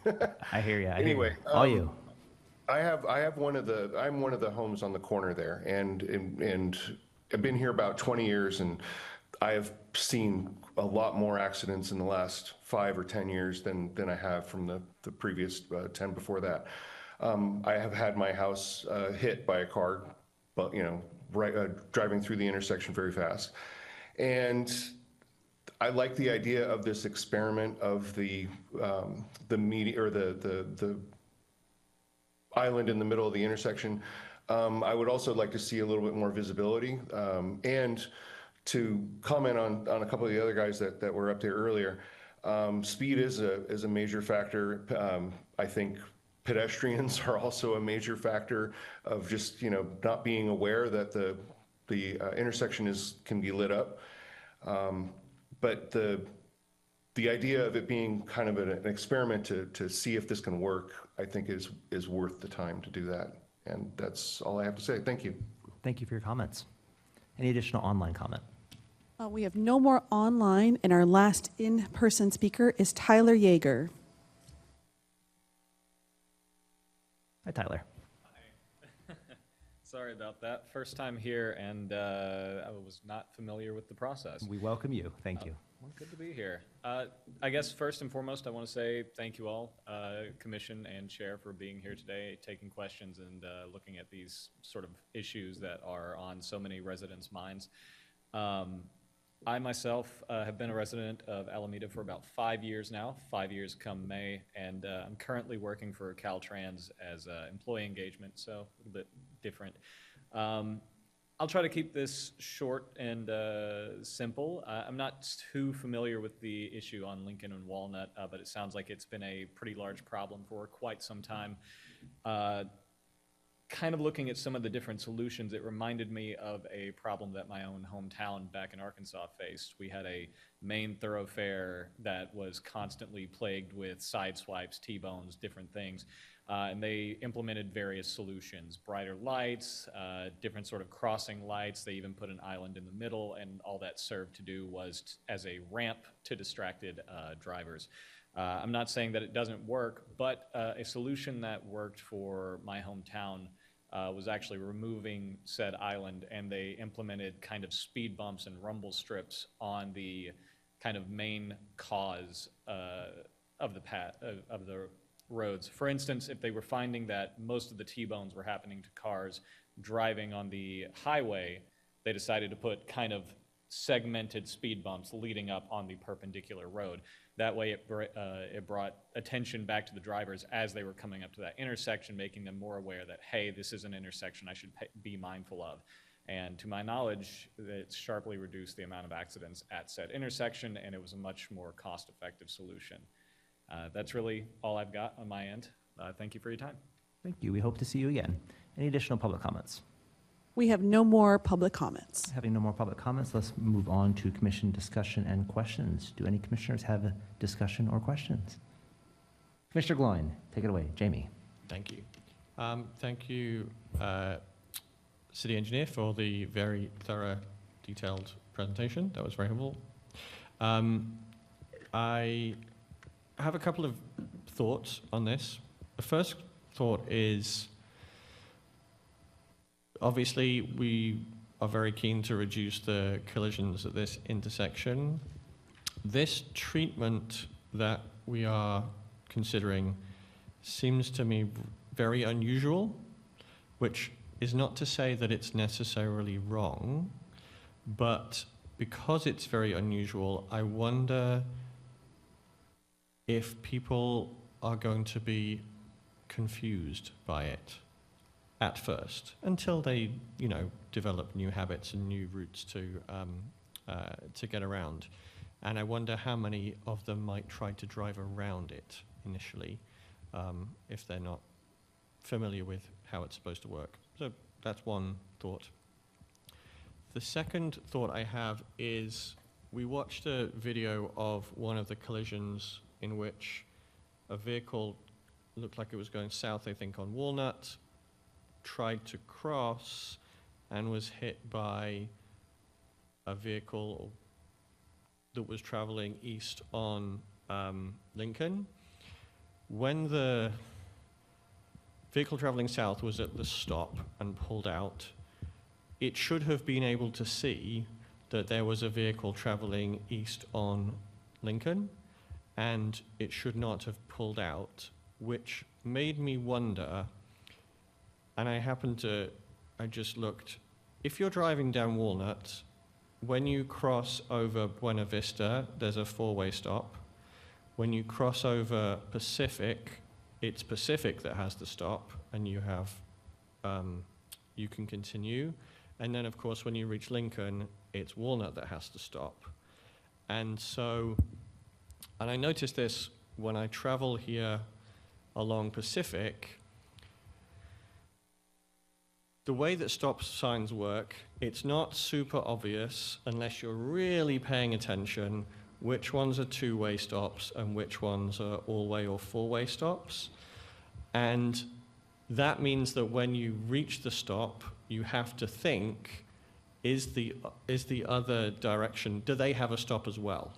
Because if they do, then potentially you can go. If they don't, you have to wait. And I wonder if that particular collision, if that was a factor. Perhaps the vehicle on Walnut thought that Lincoln also had a stop because they had not realized. All that is to say,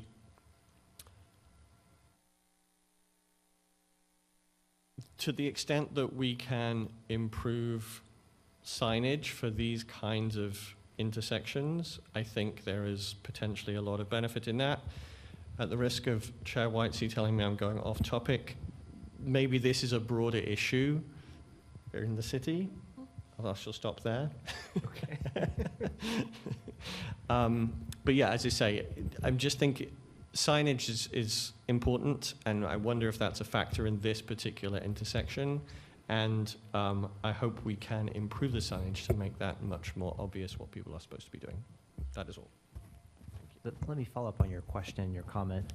My understanding is these stop signs that are actually on Walnut do not include the fairly common cross-traffic does not stop sign. It's just a stop sign, correct? There's no additional information. Okay. I thought we had added those in 2020. Ooh. Yeah, I thought I had cross-traffic doesn't stop. Ooh, I've created controversy. Sorry. Commissioner Knock, Alicia, go ahead. Can we see the design and the intersection again, please?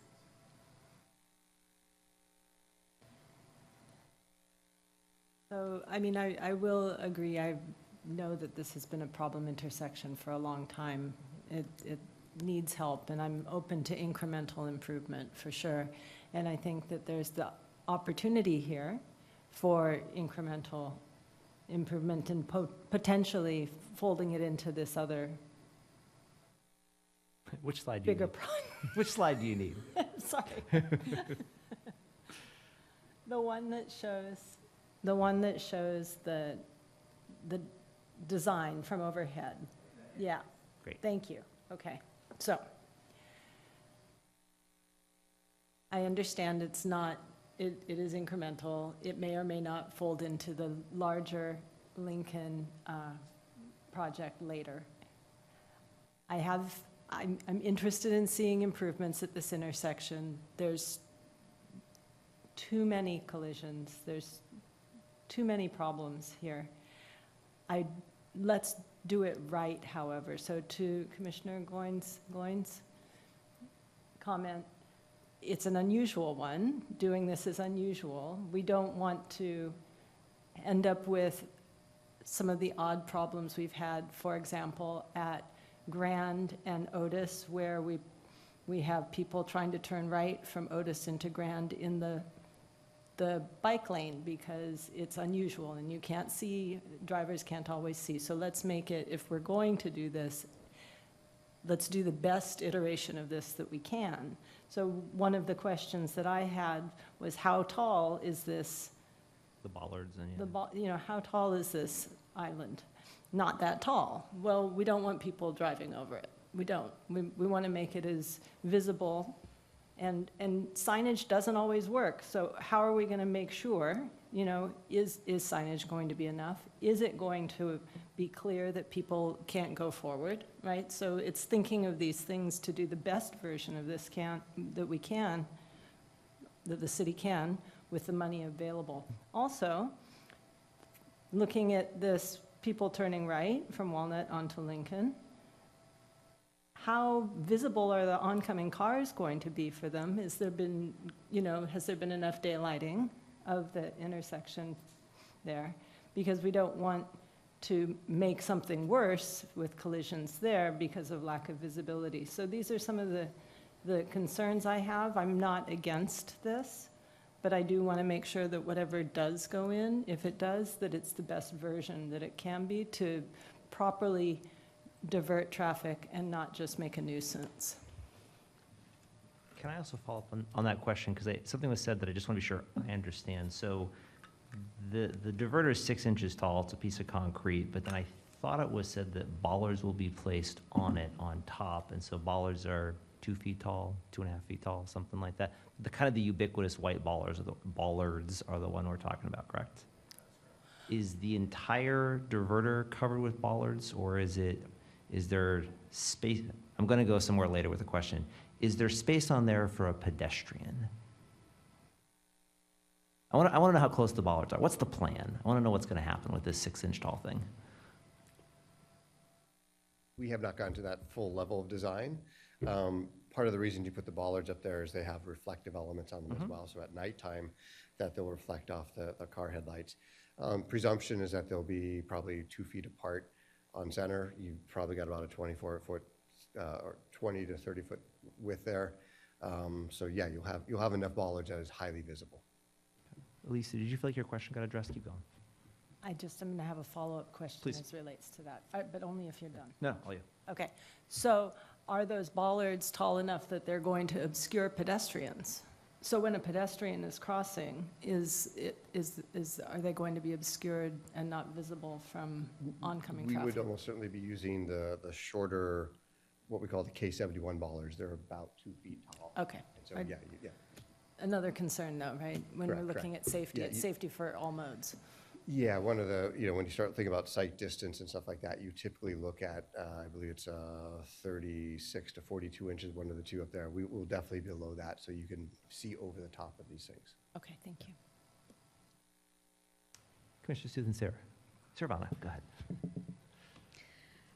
Thank you for the presentation. And as others said, I like the Vision Zero and all the rating comparison and what we had potentially avoided in terms of collision.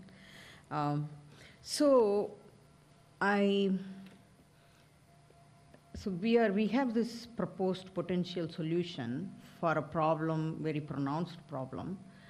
We are kind of wandering around this is basically because this is new solution. We haven't seen it. So has this been implemented anywhere in the Bay Area? There are examples. We are working with Parametrics, who is the design engineer for the Lincoln Marshall Pacific Corridor. They're obviously helping on this. They have done these implementations in Berkeley, and I think there's some other ones in the East Bay as well. So they're not very common, that is correct, but there are examples that are out there that we can look to. And the results from that? Did it work? Yeah. And I mean, did it work? Like people, all the comments you heard about how people could move, drive over that in a different direction and all that, and drive over it, I don't have around. that level of detail or that information, but they do vary in whether there's actually a crosswalk there or not a crosswalk there. And so there are some, each situation is going to be a little bit unique, but there are examples where there are diverter islands in place that have functioned successfully. So this being relative different, okay, I'm using the word, have we thought about doing a pop-up? As a temporary measure. I know what you're, kind of where you're going at, and then what our dilemma sometimes we have is, it kind of goes back to exactly what Commissioner Nottingham said, is basically, if you're going to do it, let's do it well enough that it's visible and obvious.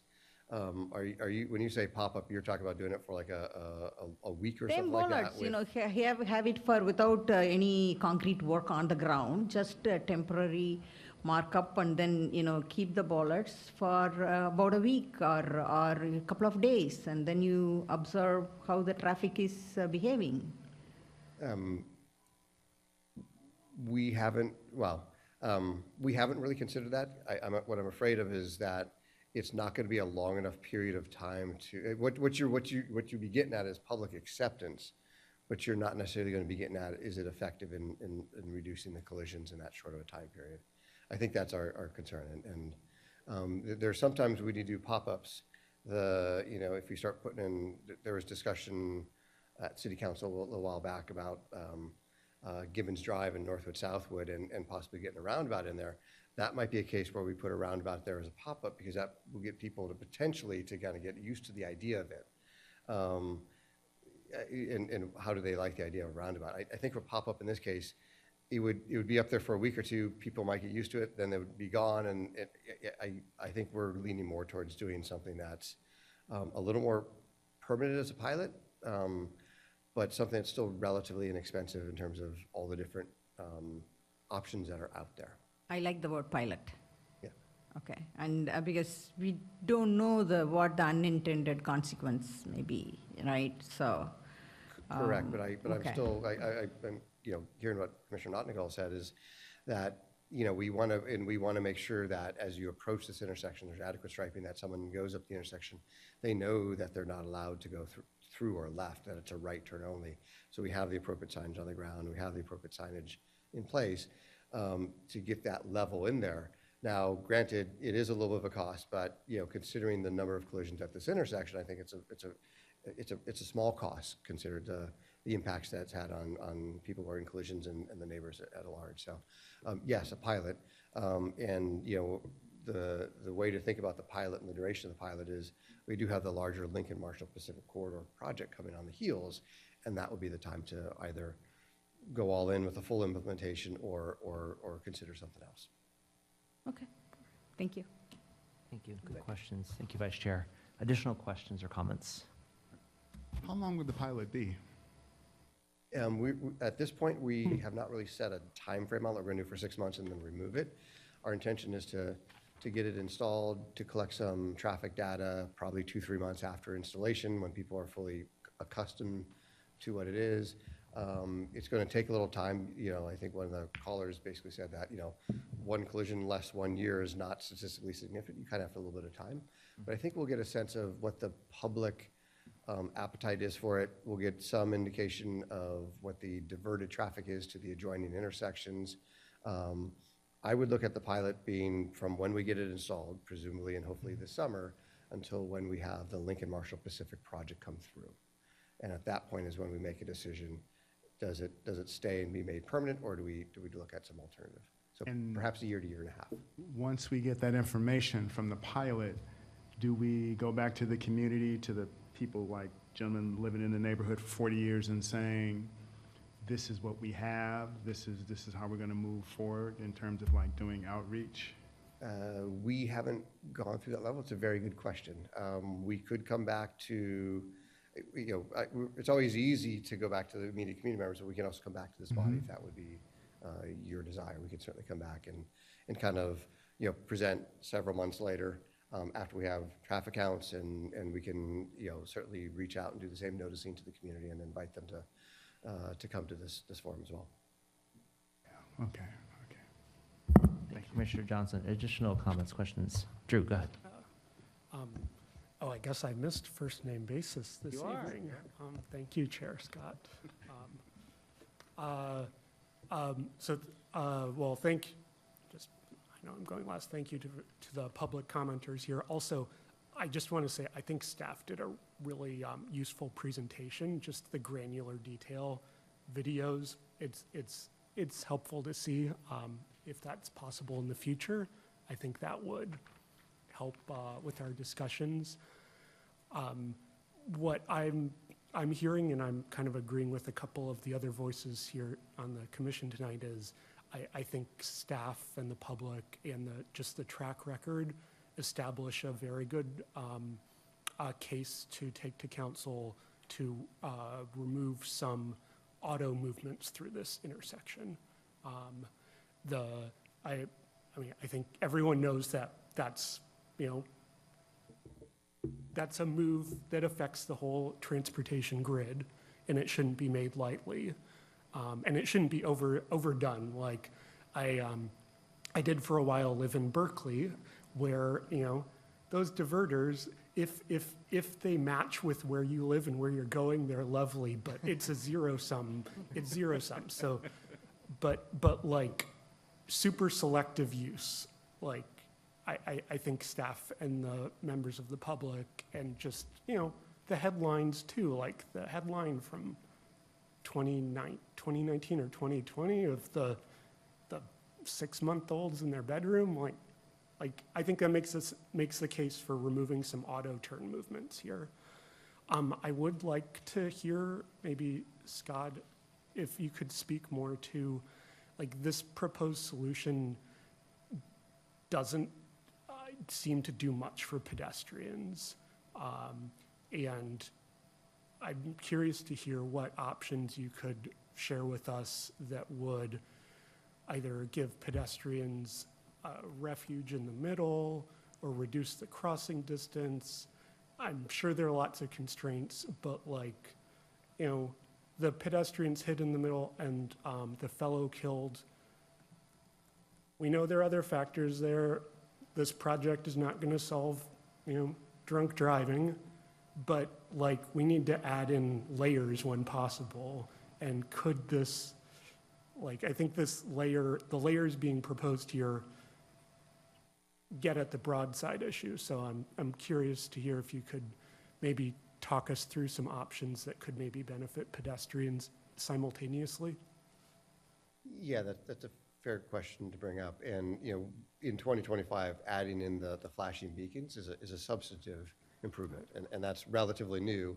I would also point out that while there have been, a couple of fatalities, looking at this intersection over the course of the 15 years, the bulk of the collisions, 30 of the 38 are broadsides, and most of them are car on car. It's not known as a high pedestrian collision or crash location. Adding the flashing beacons definitely helps. When to get to layering additional things, I would basically probably suggest that we would go forward with this diverter island as a layer that's added on to the layer that's already existing, which is the PED push buttons. And then if we maybe have some additional considerations, that's done with the larger Lincoln Marshall Corridor Pacific project. When you start talking about pedestrian refuge islands, it gets challenging because we have the dedicated left turn pockets. That's one of the main safety features that we're installing on the entire corridor for Lincoln Marshall Pacific. And it's tough to put a pedestrian refuge with that there. You put a pedestrian refuge island in, you then have to put a PED push button in. Electronics and vertical things in the middle of the road tend to get hit, knocked over, and need to be replaced regularly. So yeah, maybe there are some things we could look at, but those kind of solutions, also, if you add a refuge island, you're suddenly restriping pretty much from Willow to a little bit past Oak to get our alignment to work out. I would suggest that would be done with the larger corridor project. And maybe we look at this as a layer. We're we did improvements in 2020. We bolstered those improvements in 2025, adding in specifically the flashing beacons. This is just another layer on top of that to kind of address the broadside collisions. And we still have the larger project coming down the road as well. I will say that most of the other intersections, we haven't considered pedestrian refuge islands, but that doesn't mean we can't talk about it internally. Well, maybe thank you for that detail. The word layer was maybe I didn't mean to imply separate things. So I'm kind of wondering, can this concrete island accomplish multiple goals? And I just want to say also, the flashing beacons have been hit and knocked over on the sides too. So, yes, they have. You all, for better or worse there. And so I'm also kind of riffing on maybe it was Chair Whitesey just asking, if a crosswalk were to reach this island, I'm just wondering, have the engineers involved in the plans tonight, did they consider any variations that could possibly do double duty? This one, island being installed, or the diverter being installed, could it do double duty to benefit pedestrians somehow? There were a few different options that were looked at and presented. If we wish to keep the left turn movement from Lincoln onto Walnut, you get into the position where you can't extend the diverter island to cross the pedestrian. That really is the issue that I think that kind of gets it, that limits it, right? We were looking to maintain that left turn movement from Lincoln onto Walnut. If you take away that movement, you're restricting even more access to the people who use Walnut, the people who live on Walnut. And so, if we looked at the different options, one of the things we were trying to maintain was that left turn movement for ease of use and really looking predominantly at the collisions that we are seeing. The problem we're trying to solve is the broadsides, and that is the through movement. Okay. Sorry, could I interrupt on that? Yeah, I actually don't understand that comment. So could we put the overhead view picture up that we've gone back to a couple of times? The item 1, one of these. Yeah, it's a ways down there. All those arrows. Oop, you went fast. Yeah, there you go. Yeah. Okay. So you can leave it on the title one. Just have to see it this is smaller. fun with PowerPoint tonight. Wasn't it the one that we? It's the overhead view of the proposed diverter. After the third video. I promise I won't make us watch the video here we again. Go back. Love it. Yep. Perfect. Great. Back. Okay, so this is the part I don't understand, and I'm trying to support, I think, part of what Commissioner Abrams is talking about. So you said that we're trying to maintain the left-hand turn from Lincoln onto Walnut, and we can't extend any part of this diverter. We've also heard, I actually agreed with the public comment that said, well, some people are going to come at this from Walnut. They're going to basically sneak around this thing so they can go the direction that we don't want them to go. Help me understand why I cannot just extend the two tails of this thing, which are skinny, which give plenty of room for vehicular passage. They also prevent a sneaky left turn. They also enter the crosswalk, which kind of gets a little bit at his refuge island, although I want to talk about that in a separate way. But tell me why I can't do that, because from this diagram, if I just extend the skinny part, those two ends, it seems to accomplish a lot of those things. We obviously are not going to have a 6-inch high raised median component in the crosswalk itself, right? Because then we get into accessibility issues. So we have to then create a pedestrian refuge island. By code, pedestrian refuge islands are 6 feet wide, minimum. So I'm suddenly 6 feet wide so that tail, that little tiny tail that might be a foot wide or 18 inches wide that you're seeing butting up against the crosswalk now has to be 6 feet wide in order to go through the crosswalk. Because if I have a pedestrian refuge, You have to make it wide enough to feel safe for the pedestrian. You have to have truncated domes on either end. It's a minimum 6 feet. There's just no two ways about that. And suddenly we're into restriping the whole street here. You're taking 6 feet, or we're eliminating the left turn movement.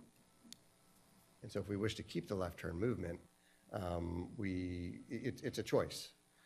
We were leaning towards maintaining the left turn movement. Again, the broadside collisions, the primary issue we're trying to solve here are the through movements predominantly being struck.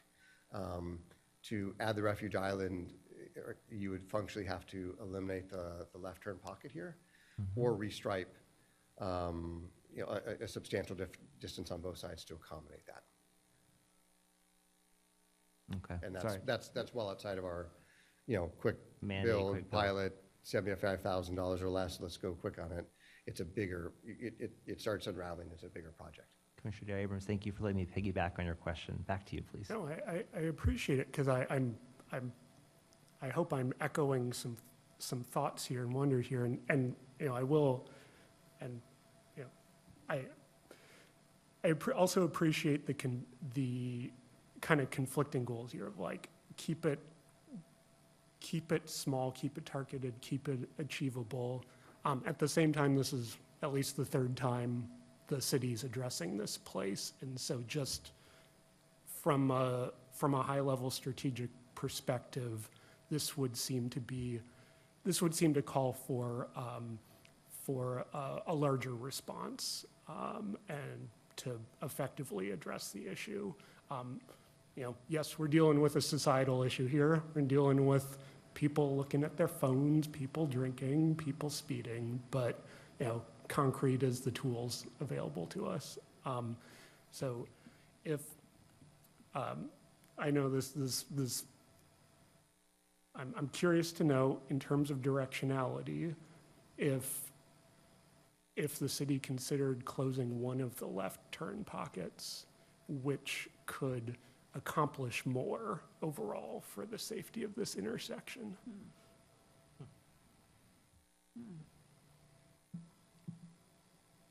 Would you have if I may, would you have a pedestrian refuge only on one of the two crosswalk legs then?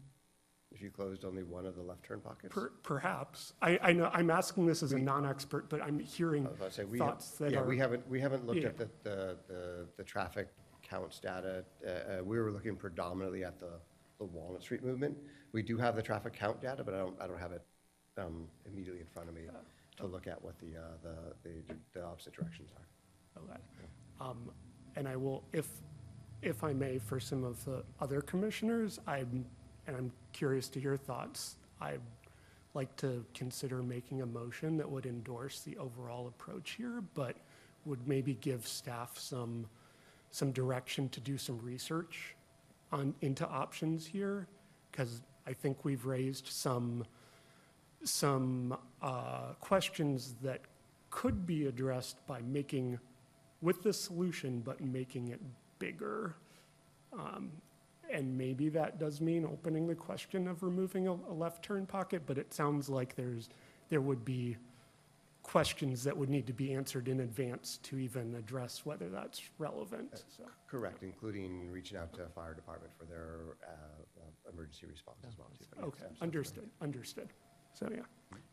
And just for everyone that's on the commission, yes, we can, given that this will become a voting item, yes, we can vote to endorse, and yes, we can amend that endorsement to include conditions that can go to council, that can go to however we want to do that. So just for clarity on that. Commissioner Abrams, Dare Abrams, any other questions, comments? No, I shared my thoughts. Well, thanks, Drew. Other commissioners? I have a couple brief ones. Sorry, Scott. So it's funny, I understand the pedestrian refuge approach and why that was an item of discussion. I also kind of have the opposite concern because we've put this island in the middle of the road. It's going to have a bunch of things on it. And I kind of look at that and I'm like, are we creating people that just want to skip diagonally across a pretty busy intersection in an unconventional way because now they have a place that they can sort of, I'm a kid, I'm busy, I want to get across this thing fast. I'm just gonna go right through the middle like we're in Japan. And so like, is there some concern about that? Because it seems like this sort of creates a place that would invite people to step in the middle so that they can just go diagonal. Like, has that been thought of as a concern? Frankly, no, it hasn't. Second comment, I actually I'm gonna echo what's been said here multiple times. This was a great report. Like, the stats were interesting. All the questions that came up when I read it were immediately answered by a table. For the members of the public, you should totally read the executive summary, which is publicly available. The background is good, the discussion is good, the alternatives are good, the fiscally, all the stuff you want in a city report about what are we thinking about doing and all the stats that support that. Genuinely impressed. Just wanted to put that out there. So I think that's important to also talk about. The other thing that was good about this, the city said the thing that they did didn't work, and they provided stats. And I think that's a super valuable thing, because when something doesn't work, it's good to try something else after you collect a certain amount of data. But it's also that's good for transparency. It's just good for we looked at a thing, we tried a thing, we thought it was gonna work, we collected data, we clearly see it didn't work, and we're gonna try again. And honestly, if this doesn't work, we're gonna try again, because it's a bad intersection, we gotta do something about it. So I think that's good governance and good city work. That's what I'm trying to get at. Yeah, I guess, again, I think this is gonna create a situation where some bad drivers are straight up gonna come from Walnut, and they're gonna skip around this island, they're gonna treat it like a roundabout, and that's actually gonna cause some accidents, because it actually becomes less predictable that someone is gonna cross in front of you, because they're gonna skip around, you're gonna see that person driving that way, and then they're gonna cut back because they're annoyed, and you're not gonna see them coming, and there's very little time between them seeming to go that way, but they're cutting around illegally. I think we should look at that. I don't have a way to solve it, but I think that is going to happen occasionally, and we should think about how to reduce that possibility as much as possible. I generally endorse the idea of this. If I had a better idea, I would say it. I just get a little bit worried. Commissioner Gloin, you look excited. Tell me, please, go ahead. Well, I have a thought on that topic. Please. And which I was sort of thinking about anyway, because we've talked about the fact that speed is an issue here, particularly on Lincoln. And one way to reduce speed is to make the road feel narrower. And a way to make the road feel narrower would be to potentially put divider posts between the lanes close to the intersection. And if you put them between the left turn pocket and the through traffic lane, and you could even put one, I think, perhaps without causing a accessibility issue, on the crosswalk, you might Put them outside the crosswalk. You put them onto the outside. You can put them to the outside of the sign, Right. where the diverter's in the middle. But you might even put one in we might be able to fit one in the crosswalk and not cause an accessibility issue. Maybe, I don't know. But regardless, is that something we could consider to address the concerns that have been raised? Yes, we've talked internally, we often just refer to it as centerline hardening. And so, on Central, if you've been on Central and Webster, that's a pretty extreme case of centerline hardening, with some vertical elements and very severe. We do need to be mindful that to allow a fire truck to turn left, they need to be able to go over that. Their trucks are too big that they can't stay in that narrow spot. But we can add vertical elements there that would further discourage cars from doing that loop around maneuver. It doesn't preclude the fact that we have a 10-foot wide sidewalk, and most cars are going to be about 7 feet wide, that they could just drive in the crosswalk. That's kind of hard to preclude. There's not a lot of ways around that, but yeah, that is something we can consider. Or I should say are considering, and we'll be looking at in detail. So. Chair Whitesey. Scott, I think we might have David Parisi available online if he could add insights if you would like. Sure. Hi, everybody. Not sure if you can hear me. We can. I've been here the whole time and trying to figure out how to put my hand up as a panelist. But I do have a few follow-up thoughts. The proposed diverter island that Scott has presented tonight, it is a tool in the access management toolbox. It's pretty common It's been designed many places throughout the U.S. and it's often referred to under the category of a reduced conflict intersection. And I'll add a couple other points. Besides the K71 posts, the short ones that, as Scott also alluded to, the curbs of the island would likely be painted yellow. And there could be reflectors on those as well to really increase visibility. A question was asked about how the treatment could also benefit pedestrians. Well, certainly if left turns are not allowed, that potential conflict would certainly be reduced across the crosswalk. And of course, if broadsides are also eliminated, any pedestrians that may be nearby would be less susceptible, right, to a crash. I think that one of the commissioners brought this up just a moment ago. A question was asked about extending the islands to help better prevent drivers on Walnut from sneaking around. I think that's what I understood. Again, hardening or putting some devices up by the left turn lane could certainly be looked at as well. And then I think that covers the points I've been thinking about tonight. Great, thank you for jumping in. Actually, while we have David here, do any commissioners have follow-ups? Any other additional comments? Thank you, David, appreciate that. Thank you for jumping in. Any other questions or comments generally? Commissioner Noctowl, Alicia. I just want to be clear on what we'd be voting on. That's what I want to understand. I mean, if we're voting on it being a general concept that we're okay with and it needs improvement, that's one thing, right? But So, yeah, so we can do this lots of different ways. We can, so as written, it would be something like, move to endorse the proposed quick build improvements to the Lincoln Walnut intersection, and then a condition. If you want to add a condition to that, data to be provided with additional hardening to be examined, et cetera, et cetera. That would, so I'm going to read that again, just so and again, we can do what we want with this, but it would be something like, move to endorse proposed quick build improvements to the Lincoln Walnut intersection, perhaps a condition, and then we would vote. That is what we would be voting on. and potentially even the condition could be, considering the concerns raised tonight. We can do that. My opinion is it's generally better in this kind, it's better in a motion to be very specific about like general condition, like general concerns, or they're gonna have to go back and watch the entire video and then, good luck. But it's like, so if there's a specific concern that we want them to address when this goes to council, we should attempt to get it into the language here as the thing we're approving. Because there's lots of concerns, some of which we actually don't agree with, and there are some that we do. So we should be precise about what we're voting on, I think.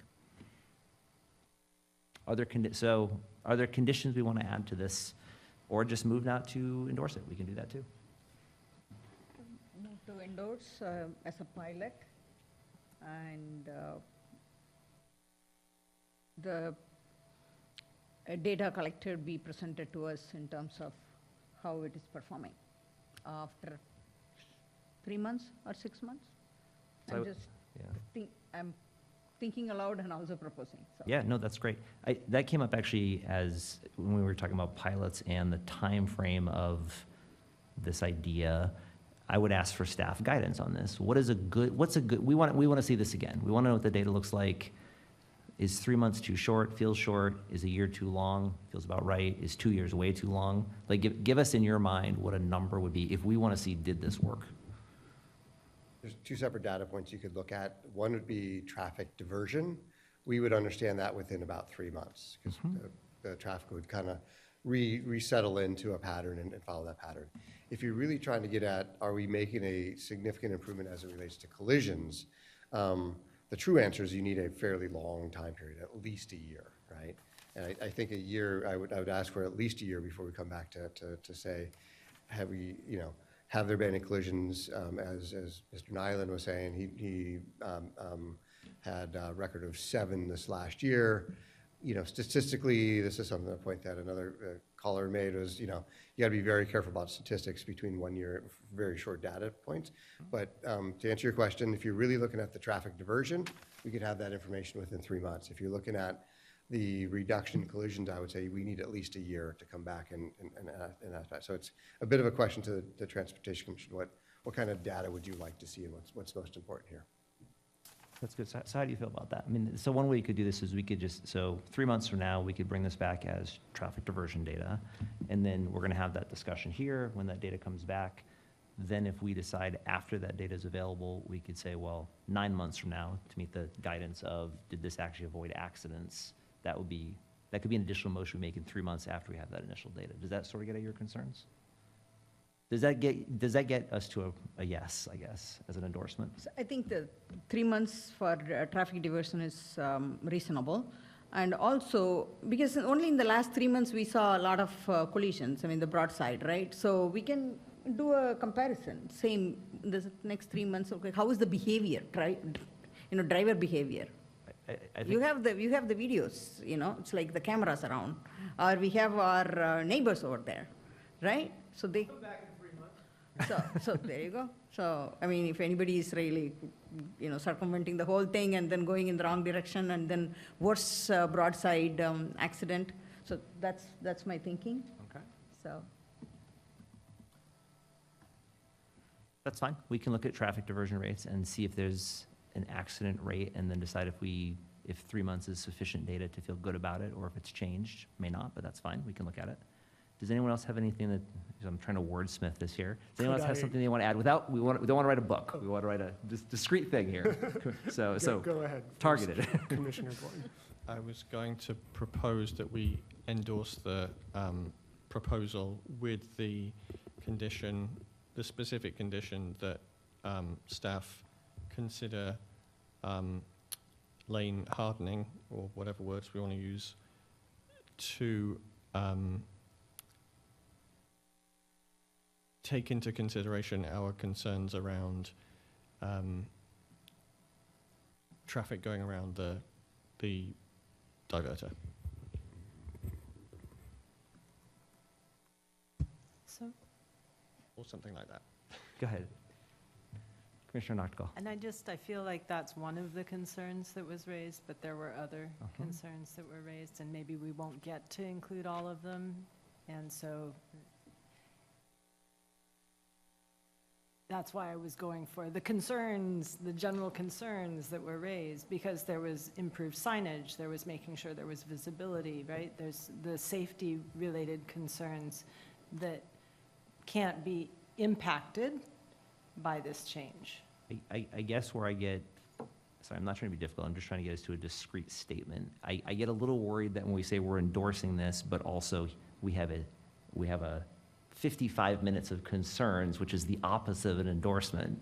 And so I think that we kind of fundamentally need to be like, we endorse this, direct city staff to look at additional options to reduce blank or increase blank, and come back with data in 3 months. Those are three discrete statements, but like the thing in the middle, like what's the thing we're asking for? And if the thing is all the concerns we just talked about, then we actually should not endorse this because we don't feel comfortable with this as proposed.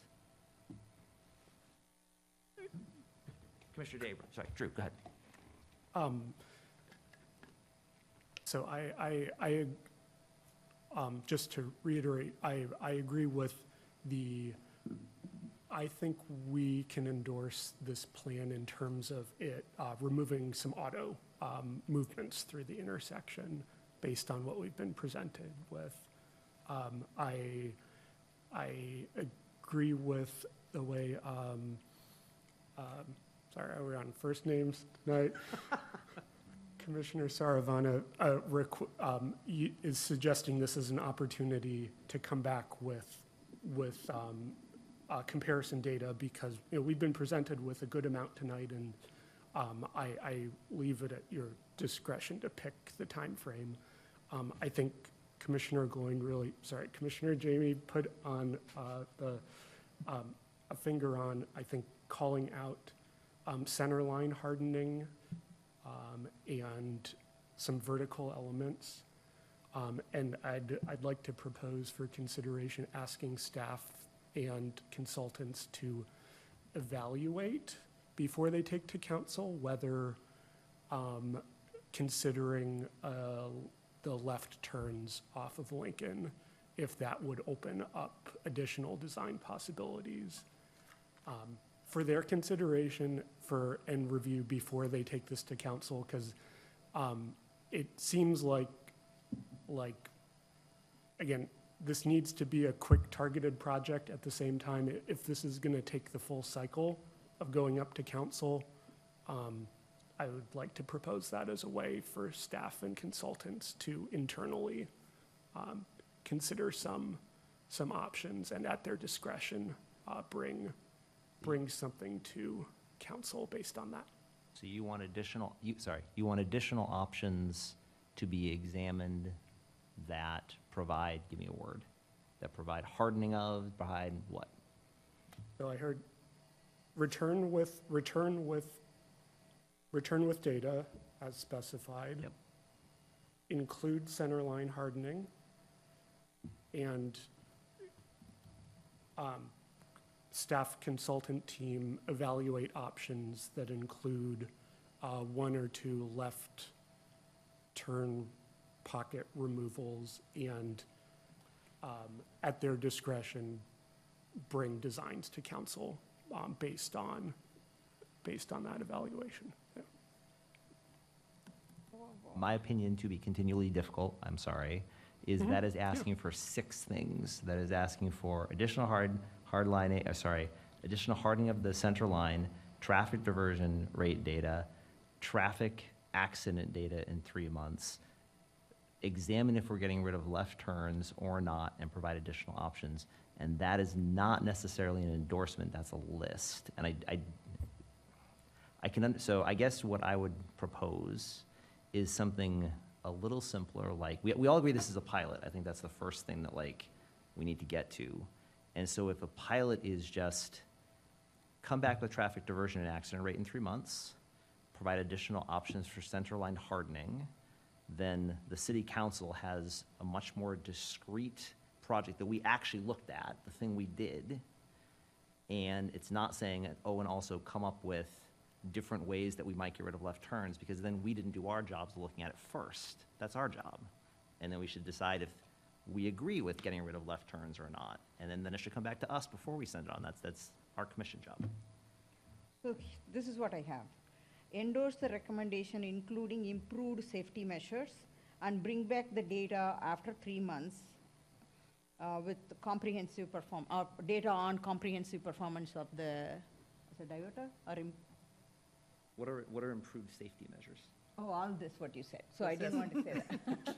So no, I'm not being general. I'm just saying, they heard there can be list of safety measures. So The proposal as written and as essentially presented to us is left-hand turns with a center diverter that is doing certain things, and we can ask for specific alterations to that. But I'm sorry to disagree with you. If the alteration is also get rid of left turns potentially, but we don't see it first, that is our role. So I actually more agree with you than that, to be perfectly honest. I also think we should just ask for a specific discrete thing to be added so that the department has a thing to look at, not safety measures. So, okay, what can be the safety measure I here? think I heard consistent. Signage. Better signage is one thing I heard. And then do you want to add the center line hardening? How about move to endorse proposed quick build improvements in the Lincoln Walnut intersection with data on traffic diversion rates and accidents to be returned to the Transportation Commission in 3 months, and providing additional options for centerline hardening, period. That is a very simple, discrete, it leaves out the other things. I agree with that, but it's also, we haven't looked at those things. We should either not endorse it, bring it back next meeting, we have another meeting. Signage is a basic thing, I feel. Go ahead, Commissioner Klein. I was going to say, I think staff probably has heard all the things that we have said and proposed. Yep. And will take those into consideration I agree with that. before they go to council, regardless what we write in here. Ooh, I actually disagree with that. Okay. I think our actual job here I think our actual job as a commission is not to provide nebulous guidance and have a discussion that then is not specifically codified in something we approve. Our job here is to approve something or not, or to reject approval. Endorse. Endorse, thank you. Endorse something or not endorse with discrete conditions that are then carried forward.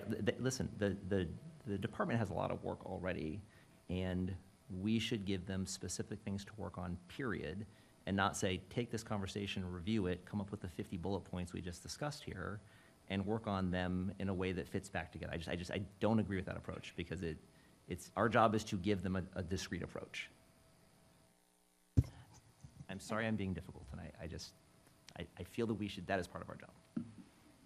I will say, as a commission, we probably shouldn't get in the way of ourselves too much, right?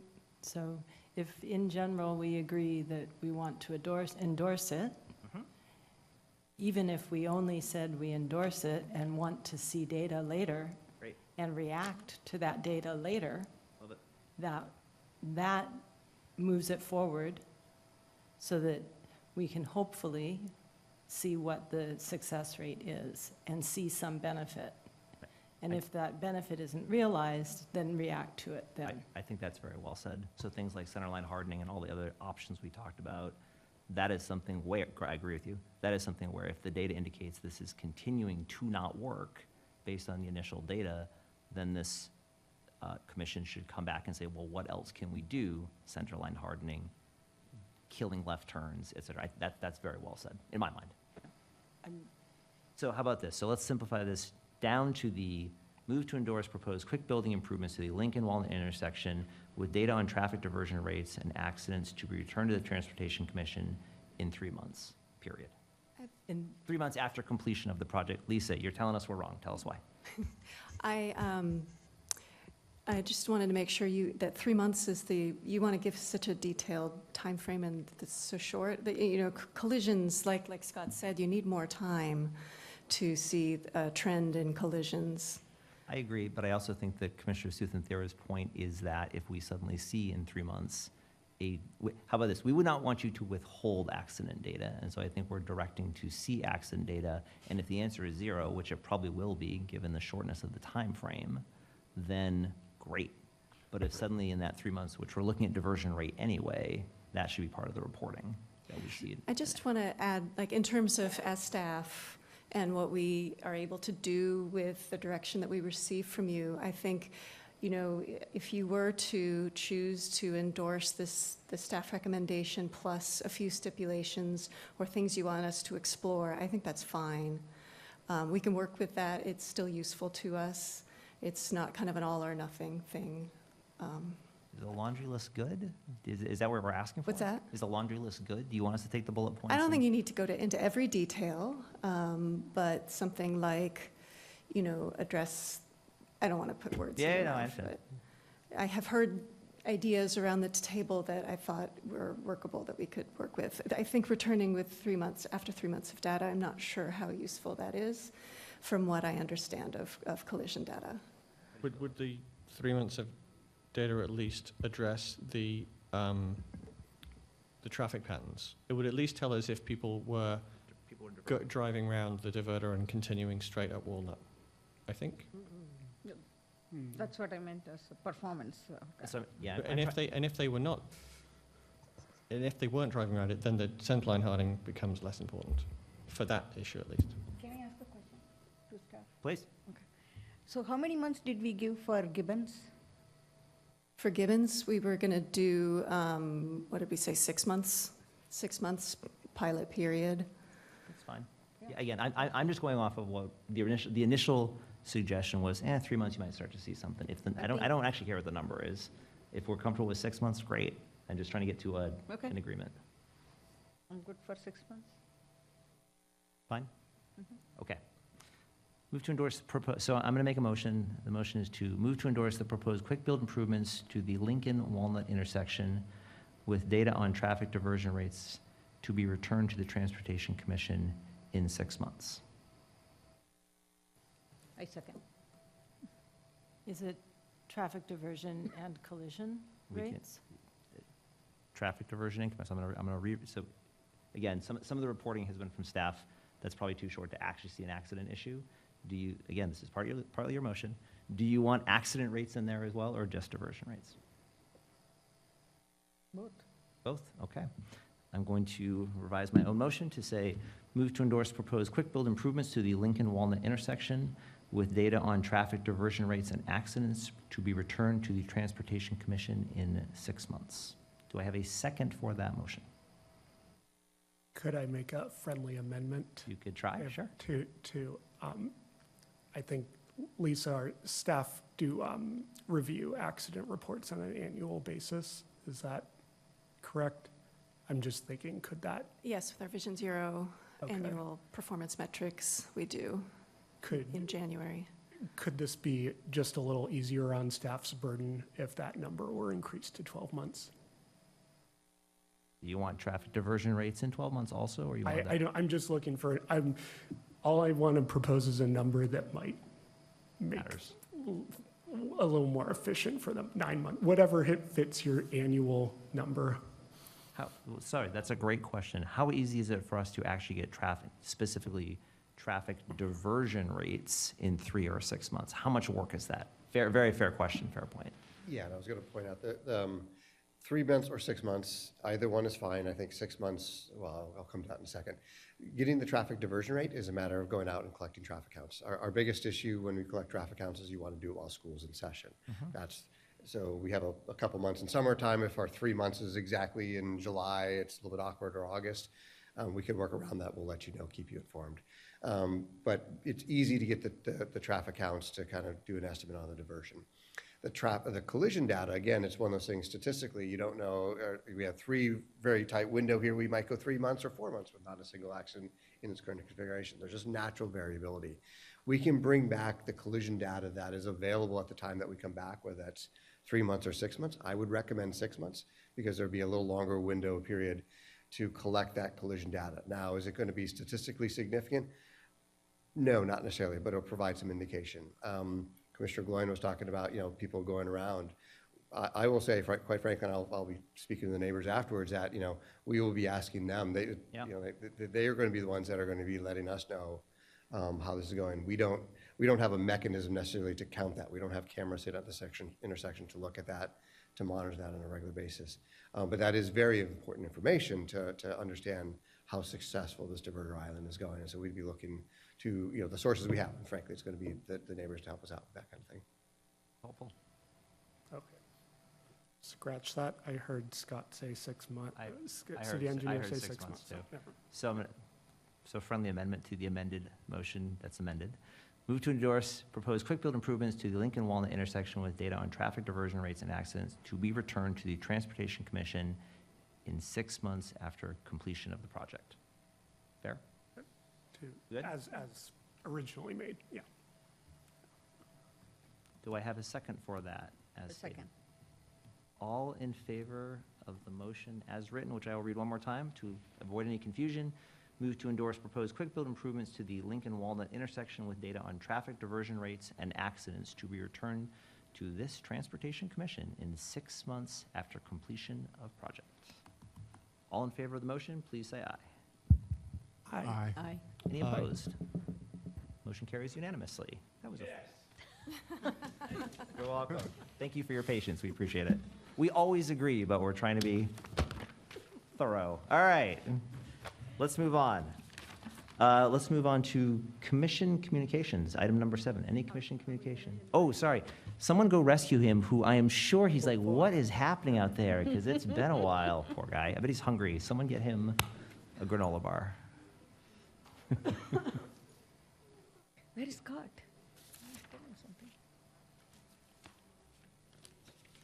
Lisa, Scott is going to come back? What's that? Scott, is he going to come back? Welcome back. Commissioner Kim, Commissioner Kim, sorry you missed yes. dinner. That was our fault. We had a robust discussion. Let's move on to our last couple items. Item number 7, commission communications. Any commission communications? I have a comment. Please. No, go ahead first. Oh, sorry. you didn't- Go ahead first. Vice Chair Susan Thayer, please. So, this is about the signal functioning on High Street, High and Fernside. If you come off of High, from 880 High Street, and then take left, we have to wait, and it doesn't turn on. The left left arrow doesn't come on after 10 o'clock at night.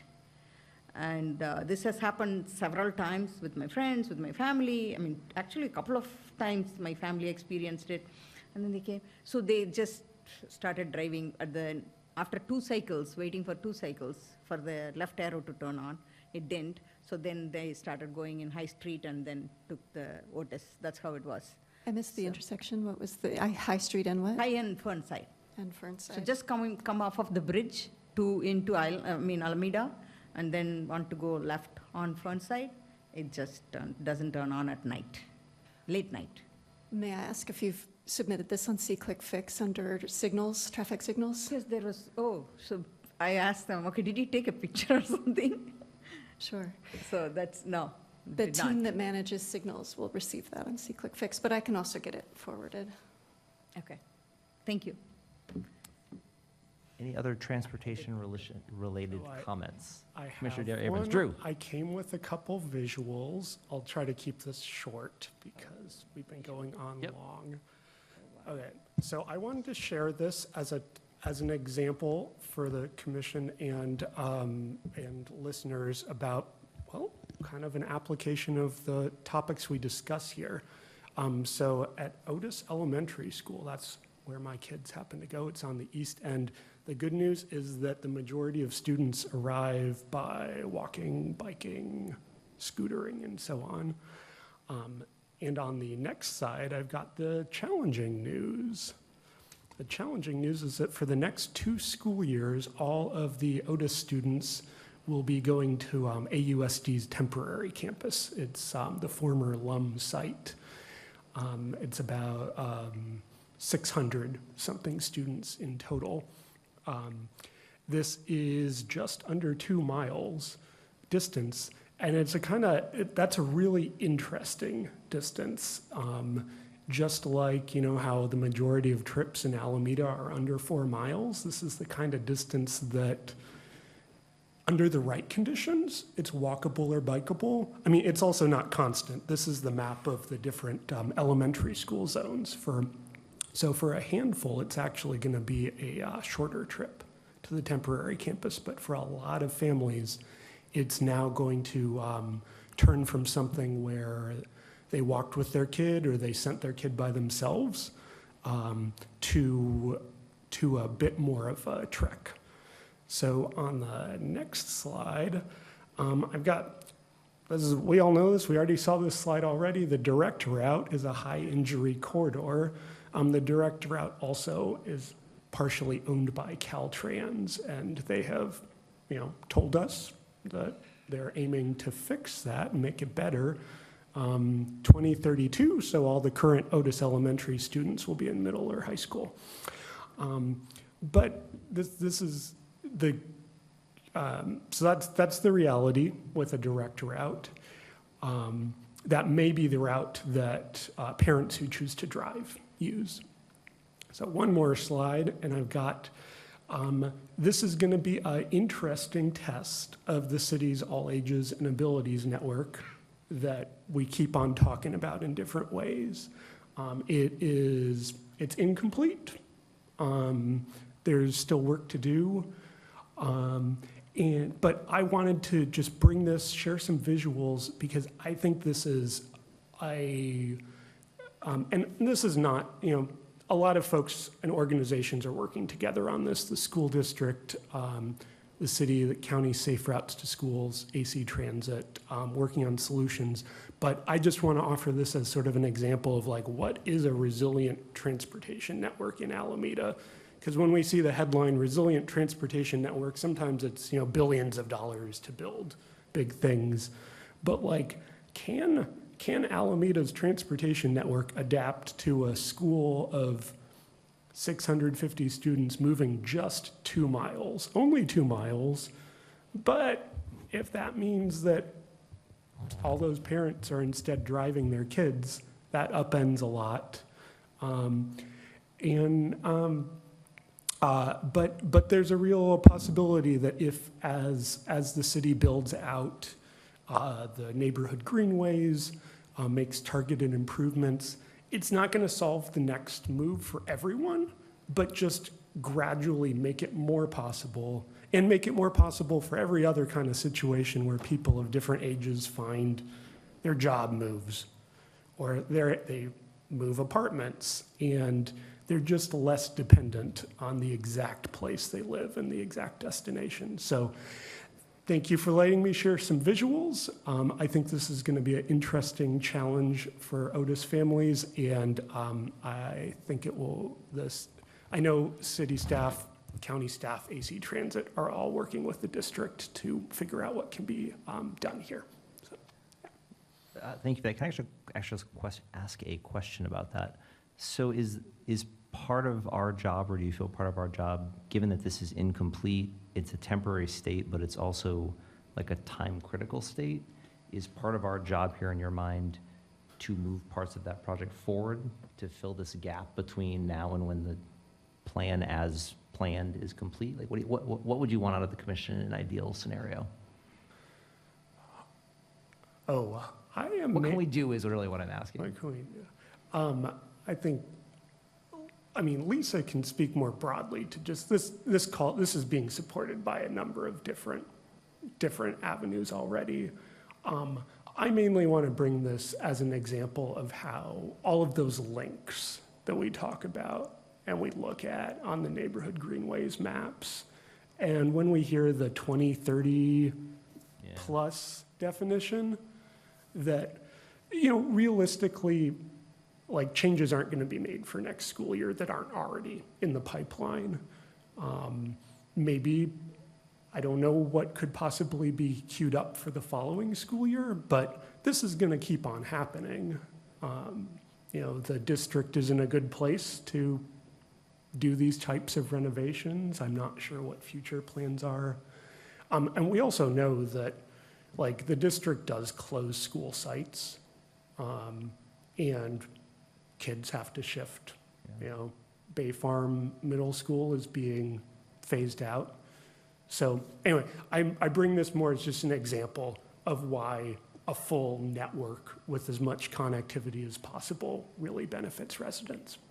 Thank you. And the only reason I bring that up in part is we're a newish commission as a group. Just as a reminder, if we see any item that we feel needs to be worked through in this commission or is helpful, like, we are not, this is both a city staff generated agenda, but it is also a commission generated agenda. And if we think there are things that we should be doing or should have oversight over that we are not currently doing that improves the city, any of you can add things or request things to be added to the agenda. So I just want to highlight that is part of our jobs here. If we see gaps that need to be filled, we are all at some fundamental level obligated to put them on the agenda so we can work through them. I actually wanted to make a comment about the agenda itself. I think this new way of approaching meetings is actually working. I realize it's a little late now because we got going a bit, but we historically have had meetings a little less frequently, but we ended up with some monster agendas that went long. We got tired. It was hard to work through them at the end. I actually think that these more frequent meetings with shorter agendas has been, it's a short study so far, but has been much better because we can get into details as needed, and then we come back next month and we do more of that. But I just wanted to highlight, I think that's a good improvement for how we've done things so far this year. That was the suggestion of city staff, that we have them more frequently. So far, endorse. Any other comments? I didn't think I had one, but I do have Please. a little comment as relates to Commissioner Dara Abrams.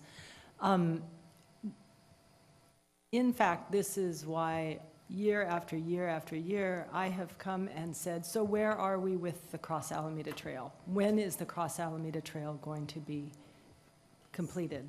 Soon. Right. Soon, based on the dance. And this is very exciting. And what it does is it helps to make those strong backbones, those strong connectors, so that there isn't this fragmented system. So that is supposed to be a big key piece of this system, and so that's one of them.